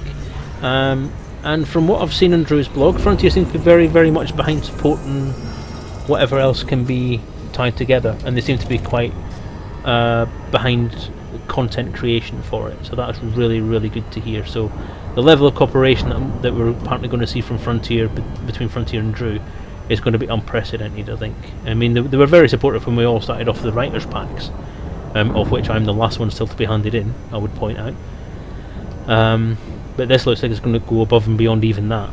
So, well done, Drew. Well done, Frontier, for engaging Drew on that, because if anyone can push the fiction and push the lore for this game, obviously leaving myself out because I'm failing to do that at the moment, then Drew's your man. Drew is a prolific author. Yeah, you see? I'm quite subtle. Yeah, Drew has proved time and time again that he can take a simple idea and a simple story and turn it into a fucking roller coaster ride of awesomeness. Yeah, so well done to him. Big hugs. So that was that. That's the Drew thing sorted. So many things going on in game. I see the UAs are all been thingied now, and we're just waiting for things to happen now. Let's find out what all the UA stuff's about. So quite happy with that. Right, on a personal note, the things that are going on with me, obviously the struggle to complete the RPG is still going on. I am definitely going to miss this deadline completely, which is gutting. I'm going to have to speak to Frontier about it because I am nowhere near done. I'm taking a break today because I have worked solidly on it the whole weekend, so I'm having an hour off, which is going to turn into an hour and a half. But ultimately, I don't even want to go into it, but things just don't want to work. My brain just doesn't want to get into the frame of mind of doing this book. And every time I sit down at the computer, something happens physically that isn't good, and is probably a manifestation of stress. And I'm trying so hard to keep this out of my work life, my actual day job life, because if it starts to slide over, then I'm fucked. So I'm going to have to find a point where I can sort of say, okay, let's dial it back a little bit, let's see what we can negotiate, let's see what we can do. The book will get done, the RPG will be done, but I'm approaching this point at the moment where I think I've tried to focus so much in on that to the exclusion of all else that I think I've burnt myself out. And every time I try and focus on it, there's a physical reaction to that process and there's a mental reaction to that process where I just cannot get the time and the focus into place to work on it. So that's the bad side of that. One of the things that's been hovering on the horizon for this, and that is no pun intended there, Stephen, is I'm due to be having bariatric surgery because I'm a fat bastard, as most of you know. And it was deemed at one point in my life that bariatric surgery was the way to go to try and resolve that issue, as well as the mental health issues kicking in at the same time. As these questions have been raised, there's a number of physical health issues that have been going on for a while, like IBS and stomach cramps and reflux and acid stuff, that basically physical reactions to being the weight that I am. And every time I've tried to do something to lose the weight and keep it off, it just hasn't worked. And the mood has gone down, the mental health has gone down, everything else was kicking off 3 years ago. At that point in time, it was deemed the best thing to do for one, my self-image, and two, my actual physical health, was to do this bariatric surgery. Now, since then, a lot of things have happened. One, the mental health situation has hopefully largely been sorted out, other than the RPG driving me back down a path I don't want to go down. But I've realised in the last few weeks, on talking to a few different people, including my wife, that the benefits of the bariatric surgery do not actually make up for what could be the detriment to the process. It's a very drastic thing to do, essentially having your entire stomach removed, which is the option that I've been given as the best one for me. Essentially means that, you know, if I want to eat a meal, I can't. I have to eat a very, very small portion of food, which has to be completely balanced every single time I eat a meal, and is about the size of a baby plate. So if you get basically a jar of baby food and turn it into actual food, that's what I'm allowed to have. In fact, for the first month of... is it the first month? So the first week or the first month after having the operation, that's what I'm allowed to eat, is baby food. Everything has to be blended. So I've been looking into a lot of the things to do with this, speaking to people at the support group that I go to, listening to what's happening to other people's operations and how it's affected them and what they've done and how they feel. And although there are some success stories, there are some complete success stories where people have lost the weight, kept it off, been able to turn themselves into physical gods and have six packs and all that kind of stuff. That is very, very, very, very much the minimum. That is very, very, very much the best case scenario, and there's a very small percentage of people who actually achieve that.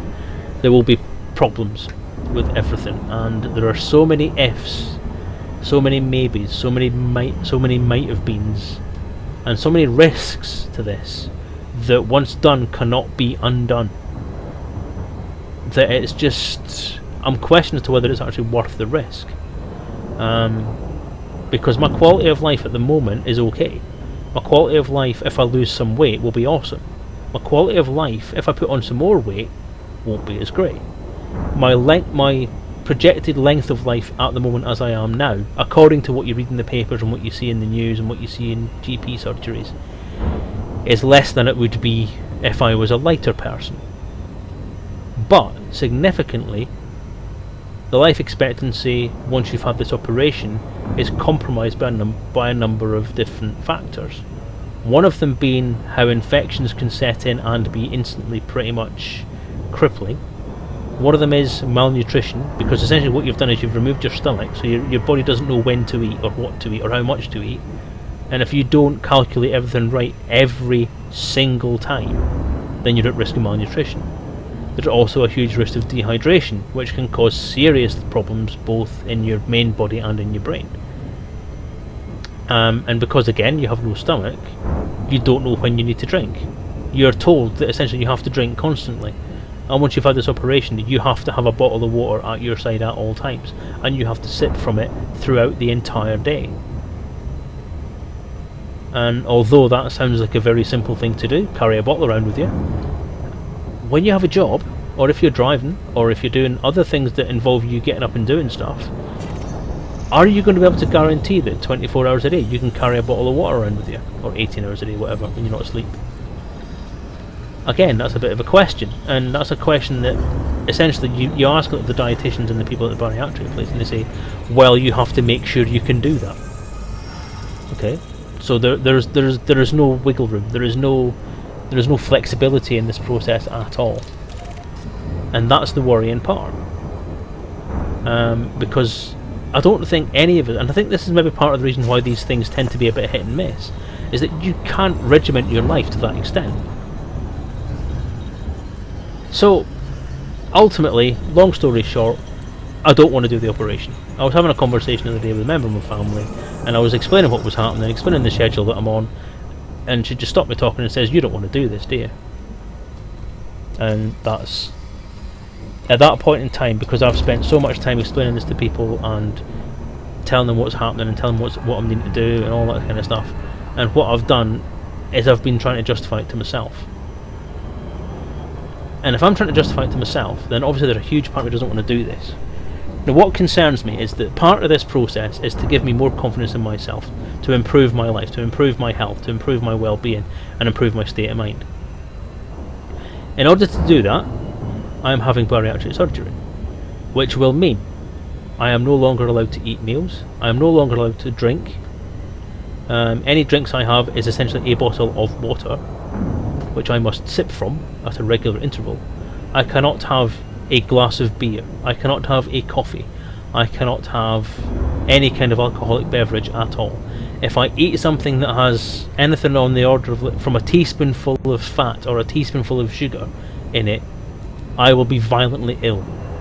So I have to make sure that anything I have when I go out is specifically prepared, does not contain any fat whatsoever, is perfectly balanced,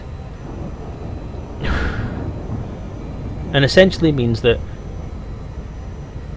any social life I would have, which ultimately for us involves some kind of social gathering, will invariably involve a meal, a drink, whether it be soft drinks or whether it be alcohol, whether it be anything else. Oh, I'm not allowed soft drinks either, by the way. I would be excluded from, or I would be able to attend but not do anything at. So if my mates and me want to go to the pub, we can go to the pub, they can all have a drink, and I can stand there with my bottle of water on the side. If we want to go for a meal or have a barbecue or do anything social that involves that kind of thing, I'm not allowed to partake of anything. So I'm not allowed to have anything from a barbecue because it's covered in fat. I'm not allowed to eat sausages. I'm not allowed to eat burgers. I'm allowed to eat chicken as long as it's a very small amount with a hell of a lot of salad with it. Which is fair enough. Now, I know that obviously the bariatric surgery and the weight loss thing is supposed to be around changing the way that you look at food and the way that you consume food and the way that you process food. However, the way that generally you can work these things is to say that, well, nine days out of 10, I will quite happily do these things. I will eat a tiny small portion of food. I will only have water to drink during the day. I will only eat salad. I will eat a balanced meal. But without having this surgery, you have the option to have that 1 day out of 10, where if somebody says, let's go for a meal, or it would happen to be somebody's birthday, or Christmas, or your anniversary, or something like that, where people want to treat you or do something with you that's fun, then you can still do that. You can still have that 1 day off to say, right, I'm going to do this, and then reel it back in afterwards. So eat 1,000 calories today and then eat 40 calories tomorrow, that kind of thing, because at that point in time your calorie intake is minuscule when you've had your bariatric operation. Now that goes to the other side of the whole bariatric thing. Is essentially what you're looking at is taking away someone's quality of life, someone's happiness in their life, someone's ability to mingle with people and be part of a peer group. You're taking that away. Now, half the battle for this sort of stuff is the mental health of the person involved. And if you're taking away every social aspect of someone's life, then the quality of life of that person is going to be through the fucking floor. And this is the bit that worries me, because I'm obviously very aware of things like mental health issues. I'm very aware of depression. I'm very aware of things like suicidal tendencies, being able to fit into a group, peer pressure type stuff, being able to interact and be part of a group that is doing a particular activity. That's all part and parcel of this process of keeping yourself healthy. It's not just about your body, it's not just about your health, it's not just about your heart, your liver and all that kind of stuff. It's about what's going on in your head. And if you get to a point of thinking that you're excluded from something, that you're outside a group that you can take part in, that you're not allowed to interact with a group, then you're going to feel isolated, you're going to feel alone, you're going to feel depressed, and ultimately you're going to be so far down that you probably will not care that you've dehydrated yourself or that you're suffering from malnutrition. And that's the bit, I suppose ultimately that's the real part of me that's now said, okay, I need to reevaluate what I'm going to do with this, because this doesn't sound like it's actually survivable. Where's the support going to come from with that? I mean, am I going to go to someone and say, okay, I have been doing this thing now for 5 years, I have not been out with my mates in 5 years, I've not done anything social for 5 years because I'm scared that I might die? That doesn't sound like a particularly great quality of life to me. Taking yourself out of your social circles because you can't do those things, and you're going to feel like the odd one out every time you go out and do something social. Because let's face it, everybody's social life involves doing something like that.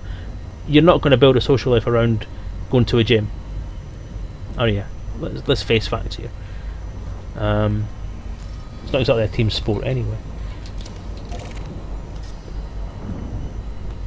So that's the kind of the mental aspect of it, the social aspect, the sociological aspect of it, if you like, that I've tried to analyse and say whether this is the right thing to do.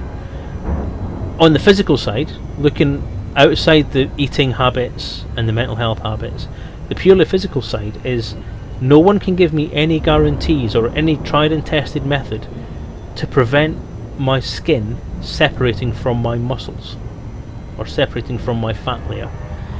One of the things about doing the bariatric surgery is you're essentially instigating a hugely rapid loss of weight, where the fat will essentially just fall away. You will lose a stone in a week, and you will continue to lose a stone a week as long as you maintain the diet and start to pick up the exercise. But the problem is that in many, many cases, what this causes is your subcutaneous fat disattaches from your flesh. So what you get left with is you have a lower fat quotient in your body, a lower body fat ratio. But what you end up with is, I see. I'm gonna address your question in a second, Steve. Just let me finish this comment. You have basically no fat, but the bit where the fat used to be is now a big bag of skin attached to your sides, which is worse to an extent, because at that point there's nothing you can do to reattach that. That is there. Unless you're willing to pay 10 grand and have that cosmetically removed, which will still leave you with huge scars, you're stuck with that forever. And there's no way of getting rid of it. There's no way of coming back from that. And no one can give me any guaranteed way of stopping that from happening. They keep saying, oh well, if you exercise it'll help. I said to them, look, if I exercise, does that guarantee it's not going to happen? And they say, well, I can't lie to you, no, it's not going to guarantee it. It happens with people who even keep an active life during the process. And that, no, I'm sorry, I'm not prepared to take that risk. Ultimately, I want to be able to go out and have a, if not possibly a beach body, but at least something I'm not going to be wanting to hide behind a fucking deck chair all day long. Be able to go to the swimming pool, which is the biggest thing I want to do, because I love the swim. I love swimming. I love going out in the pool. I love playing about in water. I would love to be able to do that. Okay, fair enough. Our pool around here is actually closed. We don't have one, but there is one in the Ammonia World. Ooh.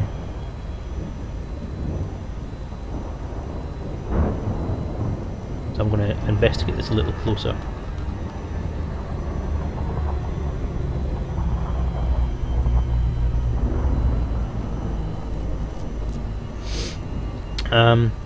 Yeah, so I'm not going to be able to go to the pool with this bag of flesh hanging off my arse.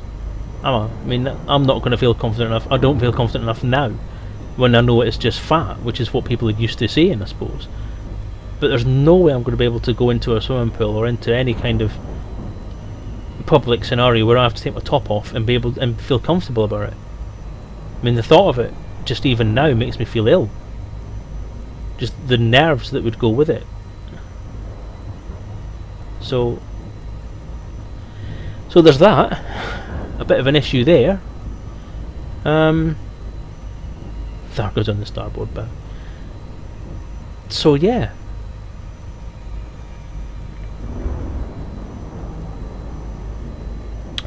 It sounds like no life to me. Has slightly less drastic surgery been ruled out? Gastric bypass or band, which can be reversed at a later date? Well, that's a common misconception. The band cannot be reversed. All three different operations that you can have for this, which are the gastric bypass, the gastric sleeve, and the gastric band. The gastric band was what I initially asked for, but none of them are reversible. Once they are in, they stay in. They are not. They would not be prepared to open you up again or stick more spikes in you and reverse the operation. They're not willing to do that at all.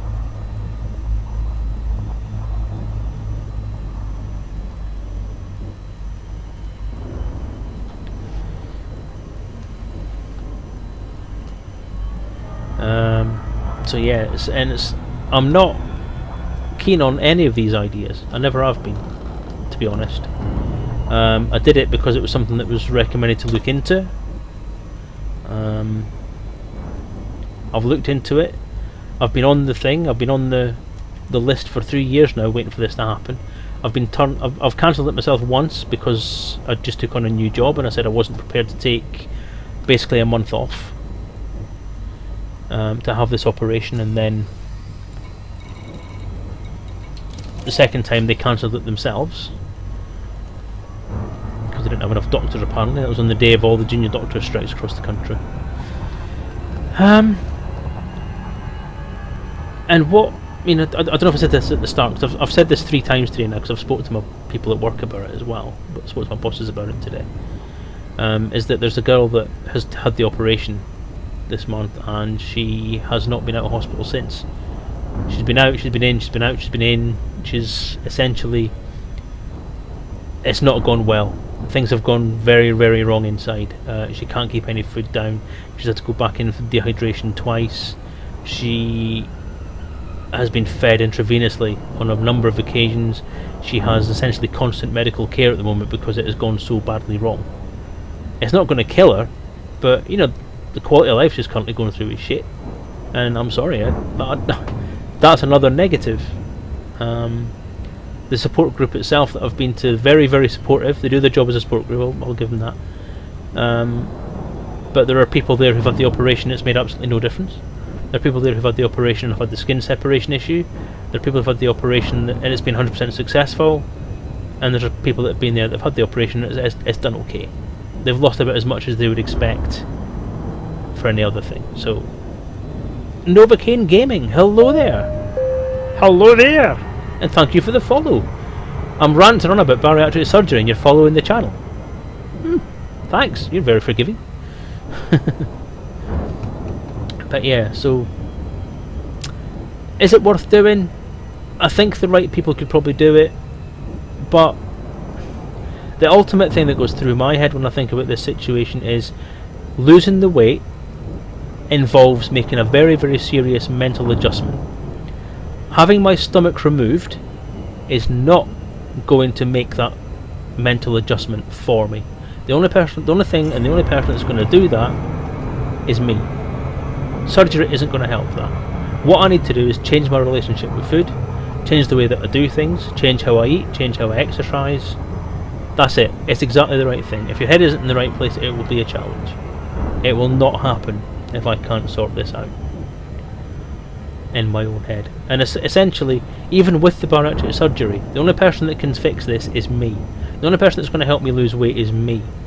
If I feel the way I feel now, I've been told again that there is some kind of physiological change that happens when you have your stomach removed that does do different things to your appetite.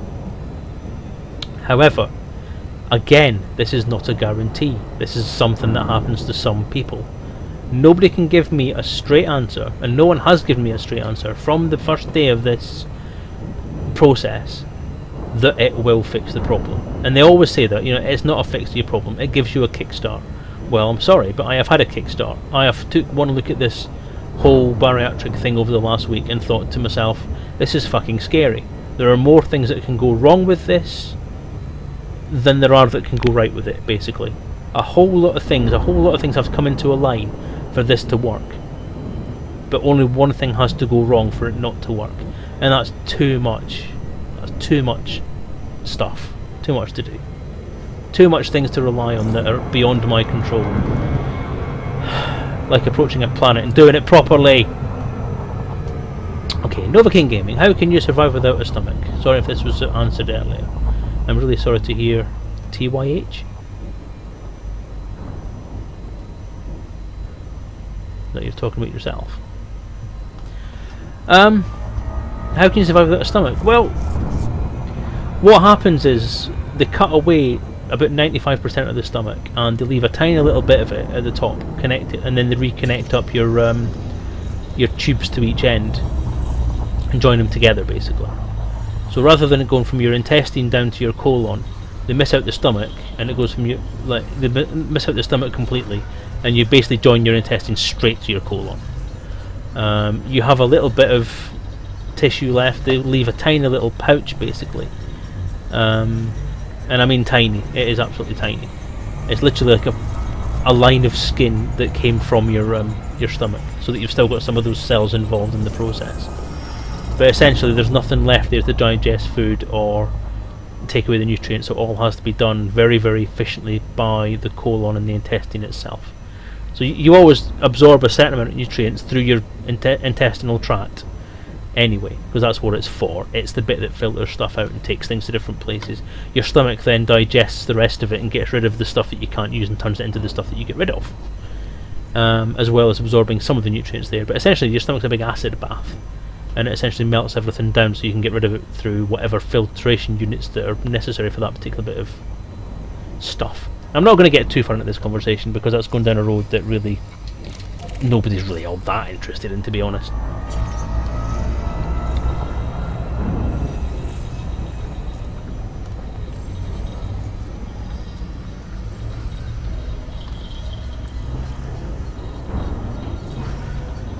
I see that, I don't know if anybody can sort of see anything in the chat at the moment, but it seems to be that Twitch's IRC has quit. It's dropped out and it's trying to reconnect, so I don't know what's going on there. I apologise to anybody in the chat for being chucked out, but I'll carry on answering Novakane's questions there anyway. So yeah, the main. So let me triple check that I'm still actually connected here. Yeah, I seem to be connected. It looks like it's just the IRC channel that's dropped out, so apologies everyone if you're unable to type into the chat.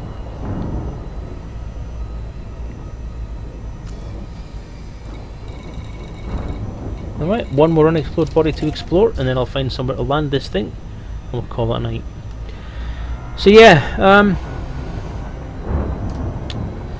basically, that's the stomach thing.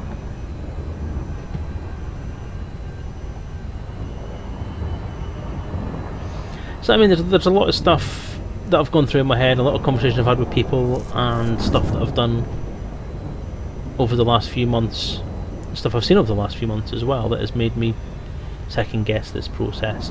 The ultimate thing that I keep saying, the ultimate thing, it's not really the ultimate thing. It's more to do with my train of thought as to what's happening. It's that whenever I speak to people about this, whenever somebody asks me what I'm doing, like, I mean, there's been a few new people that I've started talking to at work who have, obviously it's come up in conversation that I'm going to be off from the 1st of December to go for this operation. They've asked what it is. I've tried to explain what it is. Then of course the initial question is, why are you doing it? And then I explain to them why I'm doing it.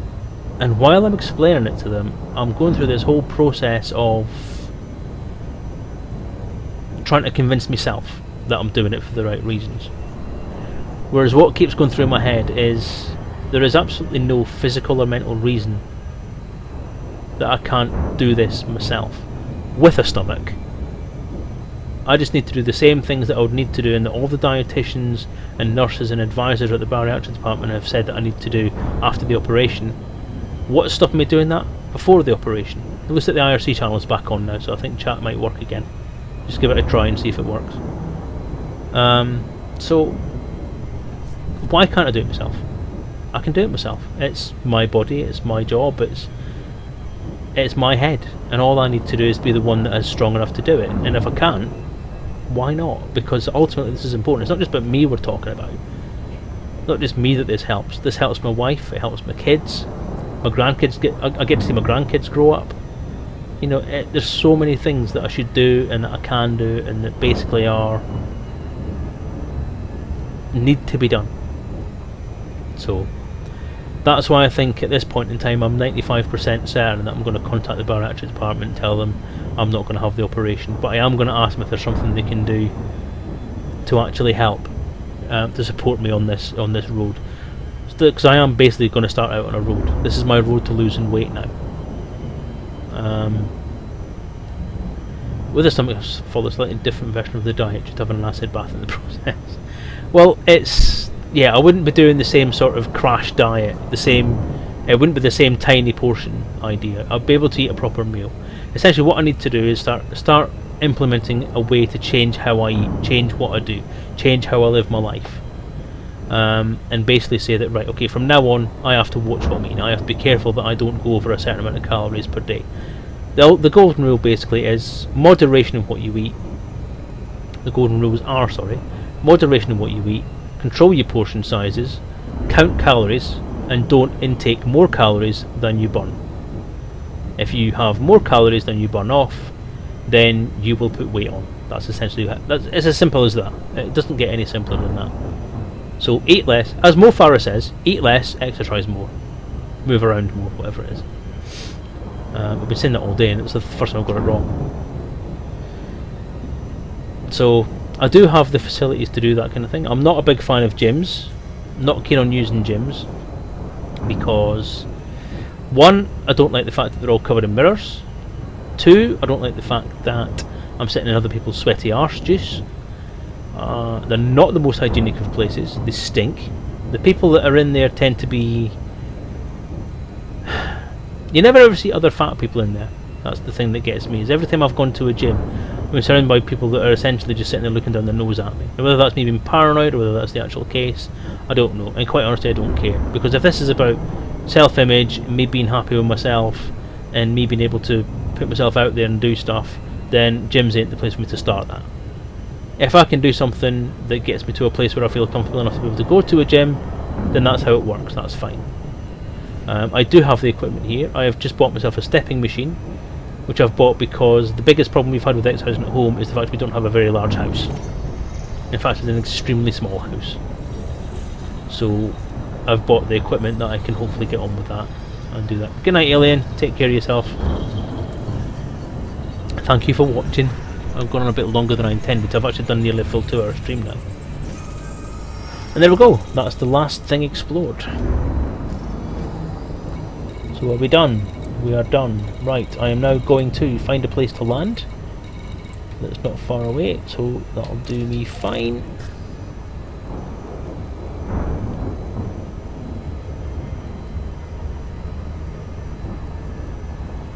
And I will land this beast, and that'll be us on the night. So yeah, that's the thing. I'm gonna do as much as I can myself. I'm gonna ask for some support from various places. Bariatric department should hopefully be able to signpost me to something that's going to give me some support. I've got the support of my family, I've got the support of my friends. I know I can count on you guys for feedback. What form it's going to take as far as the online presence of it, I don't know yet. Am I going to do it as a public thing? I don't know. Does that add too much pressure? I don't know. I'm going to just take it as it comes. I'm not going to make any decisions right now. The only thing I'm going to start doing, and I have started doing at this point in time, is watching the calorie intake. So I'm going to cut my calorie intake down to 1600 calories a day because I live quite a sedentary lifestyle. I sit at the computer all day long, and then I sit at a computer all night when I'm doing the bloody RPG. When I faced extreme life challenges, I made a list of priorities and only shared it with those who would be 100% supportive. That's probably the best thing to do. It's like I've said with this RPG. If you're struggling with something and you're having a bad time doing it and it's putting you into a bad place, you don't need negative feedback. I appreciate people want to voice their opinions, but the internet's not the place to do that. Because you will have negative Nellies. You will have people who want to criticise and slag you off and demotivate you, and it's not the thing that you want. It's not what you need when you're trying to achieve something that you find difficult. So there it goes. Writing it down. Well, it's easy enough to say. My priorities at the moment are lose weight. That's it. Lose weight. If I can keep a downward trend on my weight, I'll be happy. If I can start to exercise and tone up some of the flab that's surrounding my skeleton, that's even better. So that's it. How long have you been counting the calories? How many times have you hit your target? I've counted calories on a variety of different occasions. Probably literally just counting calories, not doing anything else alongside it. Maybe 3 times. Have I hit the targets on them? No. The biggest problem I have had has been maintaining. I can do the job, I can do the weight loss, I can do the calorie counting, but in the long term, that's been my problem, and that's the bit I need to try and resolve. That's what I need support for. Doing a diet, doing an eating plan, counting calories, cutting down fat, cutting down sugar, cutting down whatever else I need to cut down, I can do. It's not a problem. The biggest issue is the long-term maintenance. When I get bored of it, what do I do when I'm bored of it? How do I move on? How do I keep the passion? How do I keep things going? Is that something I need to find some way of motivating myself with 100%? Or is it something Maximum drive. Or is it something that somebody else can give me support with? And what's the right sort of support? See, that's the thing. Is the weight loss is fine. Losing weight is easy, so I've heard. Keeping it off is the challenge. Orbital flight engaged.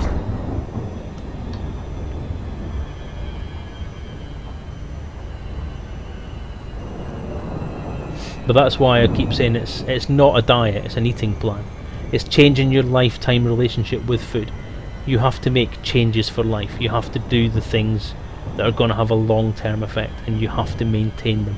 So there's no use saying, oh, I'll do this for a few months, then I'll go back to what I was doing. It doesn't work that way. It doesn't work that way. Because that's the way I think I've always done it, and that's the way I need to change. That's how I need to change. So, yeah. So that's it. As far as I'm concerned, I'm going to make a phone call tomorrow, hopefully, to the bariatrics department and try and get an interview with somebody there. and have a long chat, hopefully, about the situation and what I want to do, and how I think that maybe the bariatric thing is not the great thing. Yeah, you've just caught me, Midden. Just caught me. I mean, I've talked about it now for about half an hour, but it's an important thing to me. I need to lose the weight. I don't want to do the bariatric route because it's not something I think is going to be... I don't think it's going to be right, because I don't think I'm in the right headspace for it to work. I don't have the confidence in the actual process or the results for it to be something that I want to do. There's too much risk involved.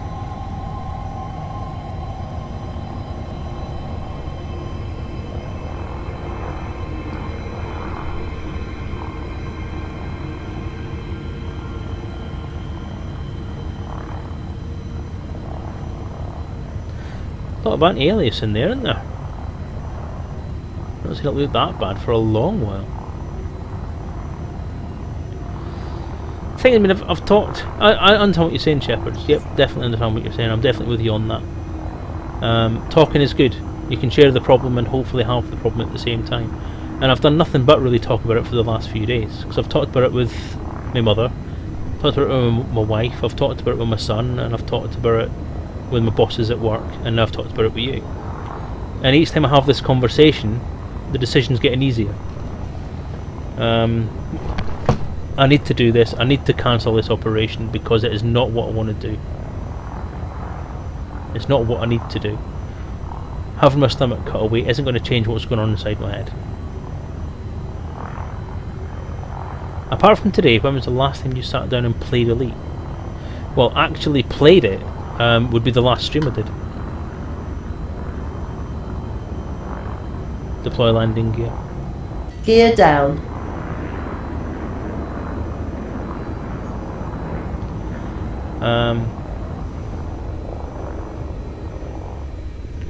Yeah, I don't play games anymore. I don't have time to play anything.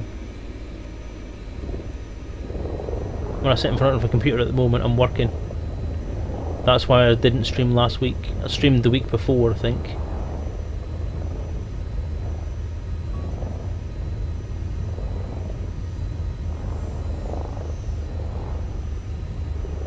Why? Why, you ask?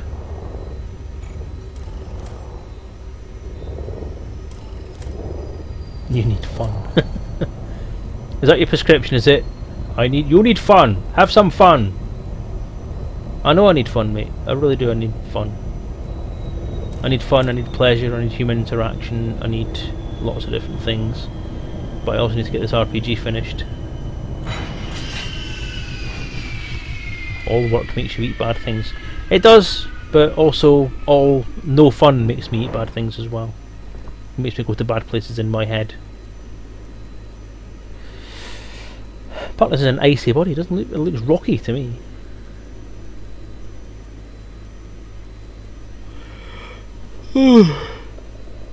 We are creatures of habit, it's true. I find I get into a mode and stay there for a while.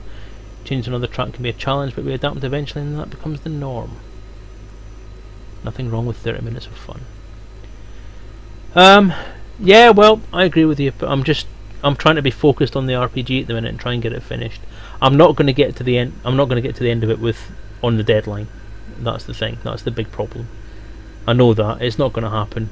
I think I've probably done about 10% of what needs to get done, and I've got another week left before the deadline.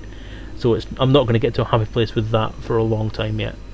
By which I mean probably a few weeks, a couple of months possibly.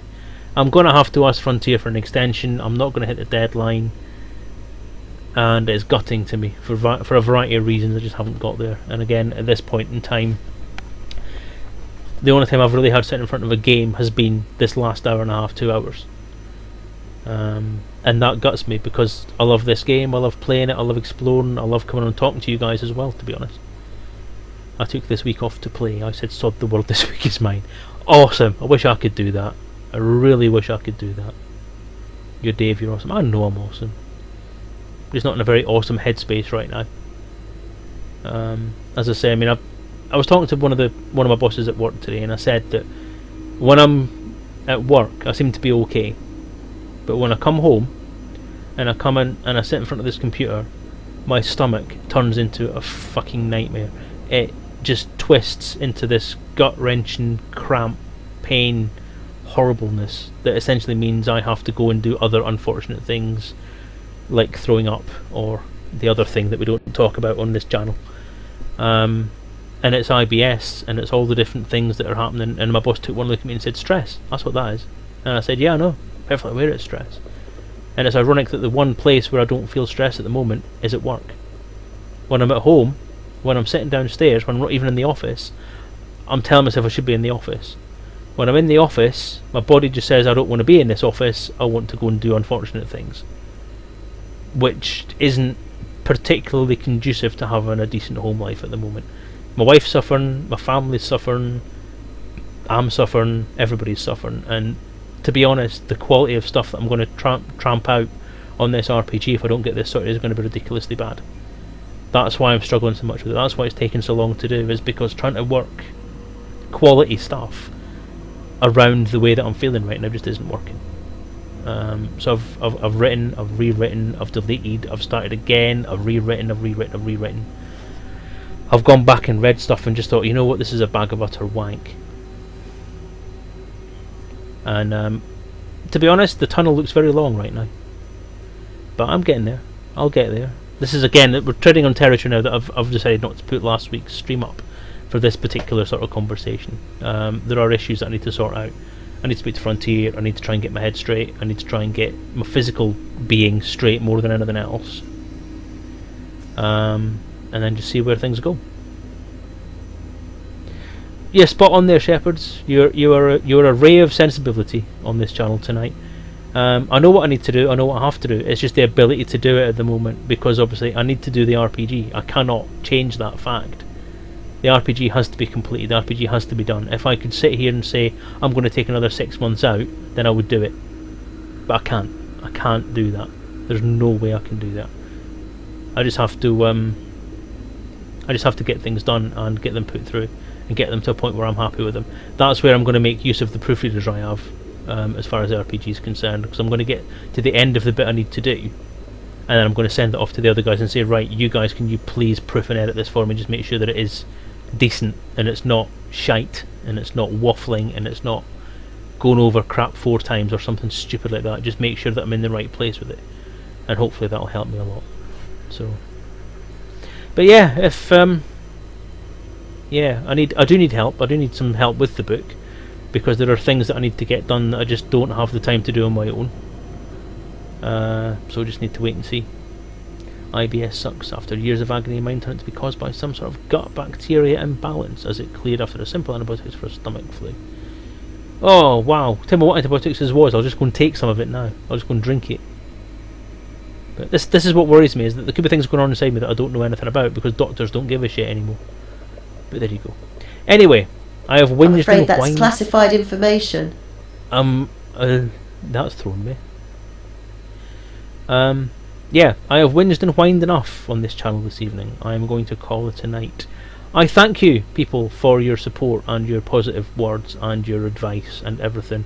You have been an amazing group of people to talk to. Welcome to the new people on the channel that I've not seen before, Shepherds of Commerce, and that guy who was talking about medicine and stuff just before the channel went offline. Yeah, so all that stuff was great. You've had loads of great advice and you're all very supportive, and that will help. So thank you. I just need to go and sort all this stuff out now. But yep, I am going to call it a night for this evening. Actually, let's have a look inside the ship, see if there's any decent screenshots we can take. I don't think we've actually stopped in a particularly decent place tonight. The screenshot from the other week was fantastic, actually. I'm just sorry that video's never going to see the light of day, but the screenshot will. So where's the sun? Or the star, sorry. Is it up above? Is it down below? C6. Oh, that's over there, isn't it? Yeah, so not much to that, so let's have a look at the moody angles we can find. That makes the ship look shit.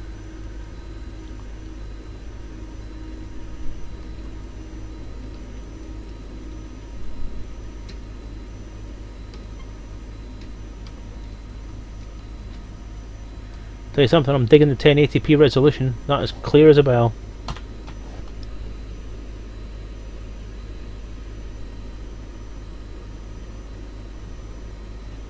There we go, screenshot done.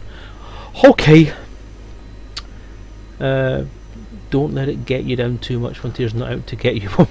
I know they're not out to get me, but ultimately I need to realise that they are a company, they are a business, they are trying to do something. They have contracted me to do work for them, and I'm kind of failing to deliver where I say I need to deliver. So I am very conscious of the shortcomings and the fact that it's not doing my own reputation as a publisher slash developer slash writer any good by keeping on dragging this thing out. It's a real shame that it took longer than a year, because my drive for that, apart from the breakdown 6 months where I couldn't do anything, once I got over that, the year that I had working on the book was perfect. It was ideal. It was marvellous. I got so much done, so much written, so much created. At that point, if it had come out, it would have been a far better process. It's just dragged on and dragged on and dragged on, and as it has, my motivation and my drive and my ability to look at it objectively have gradually been whittled away to the point where I'm now in a place where I'm not overly happy with what I'm doing. I'm not overly happy with the way I'm doing it, and there are some problems that need to be resolved. But it will be delivered. The bulk of the work is done. I just need to make sure that what I'm churning out for the rewrite and the edit is going to be up to the quality of the previous work. And that's where I'm struggling, because I'm seeing a lot of problems and I'm seeing a lot of disjointed stuff being written. And I know that I'm in a place where I'm struggling to put sentences together, which is where I was at the beginning of the issues that led me down that 6 month path of not being able to do any work. But I have positives that I didn't have at that point, and I'm managing to keep it to a level where I can get something done, just not as much as I need to get done. So it's better than it was. It's not as good as it could be. It's gonna come to a close at some point, and it's going to be completed at some point, and I'm just needing to keep myself in a positive frame of mind about it. But I am very, very tense about the approaching deadline, and I need to speak to Frontier and get that sorted. So I'm hoping they'll help. I'm hoping it's not going to be too much of an issue, and I hope they understand why I'm in the situation that I'm in and why I'm asking them what I'm asking. But until then, we'll see. We'll see how it goes. Sensors to short range. Oh my God, Hattie.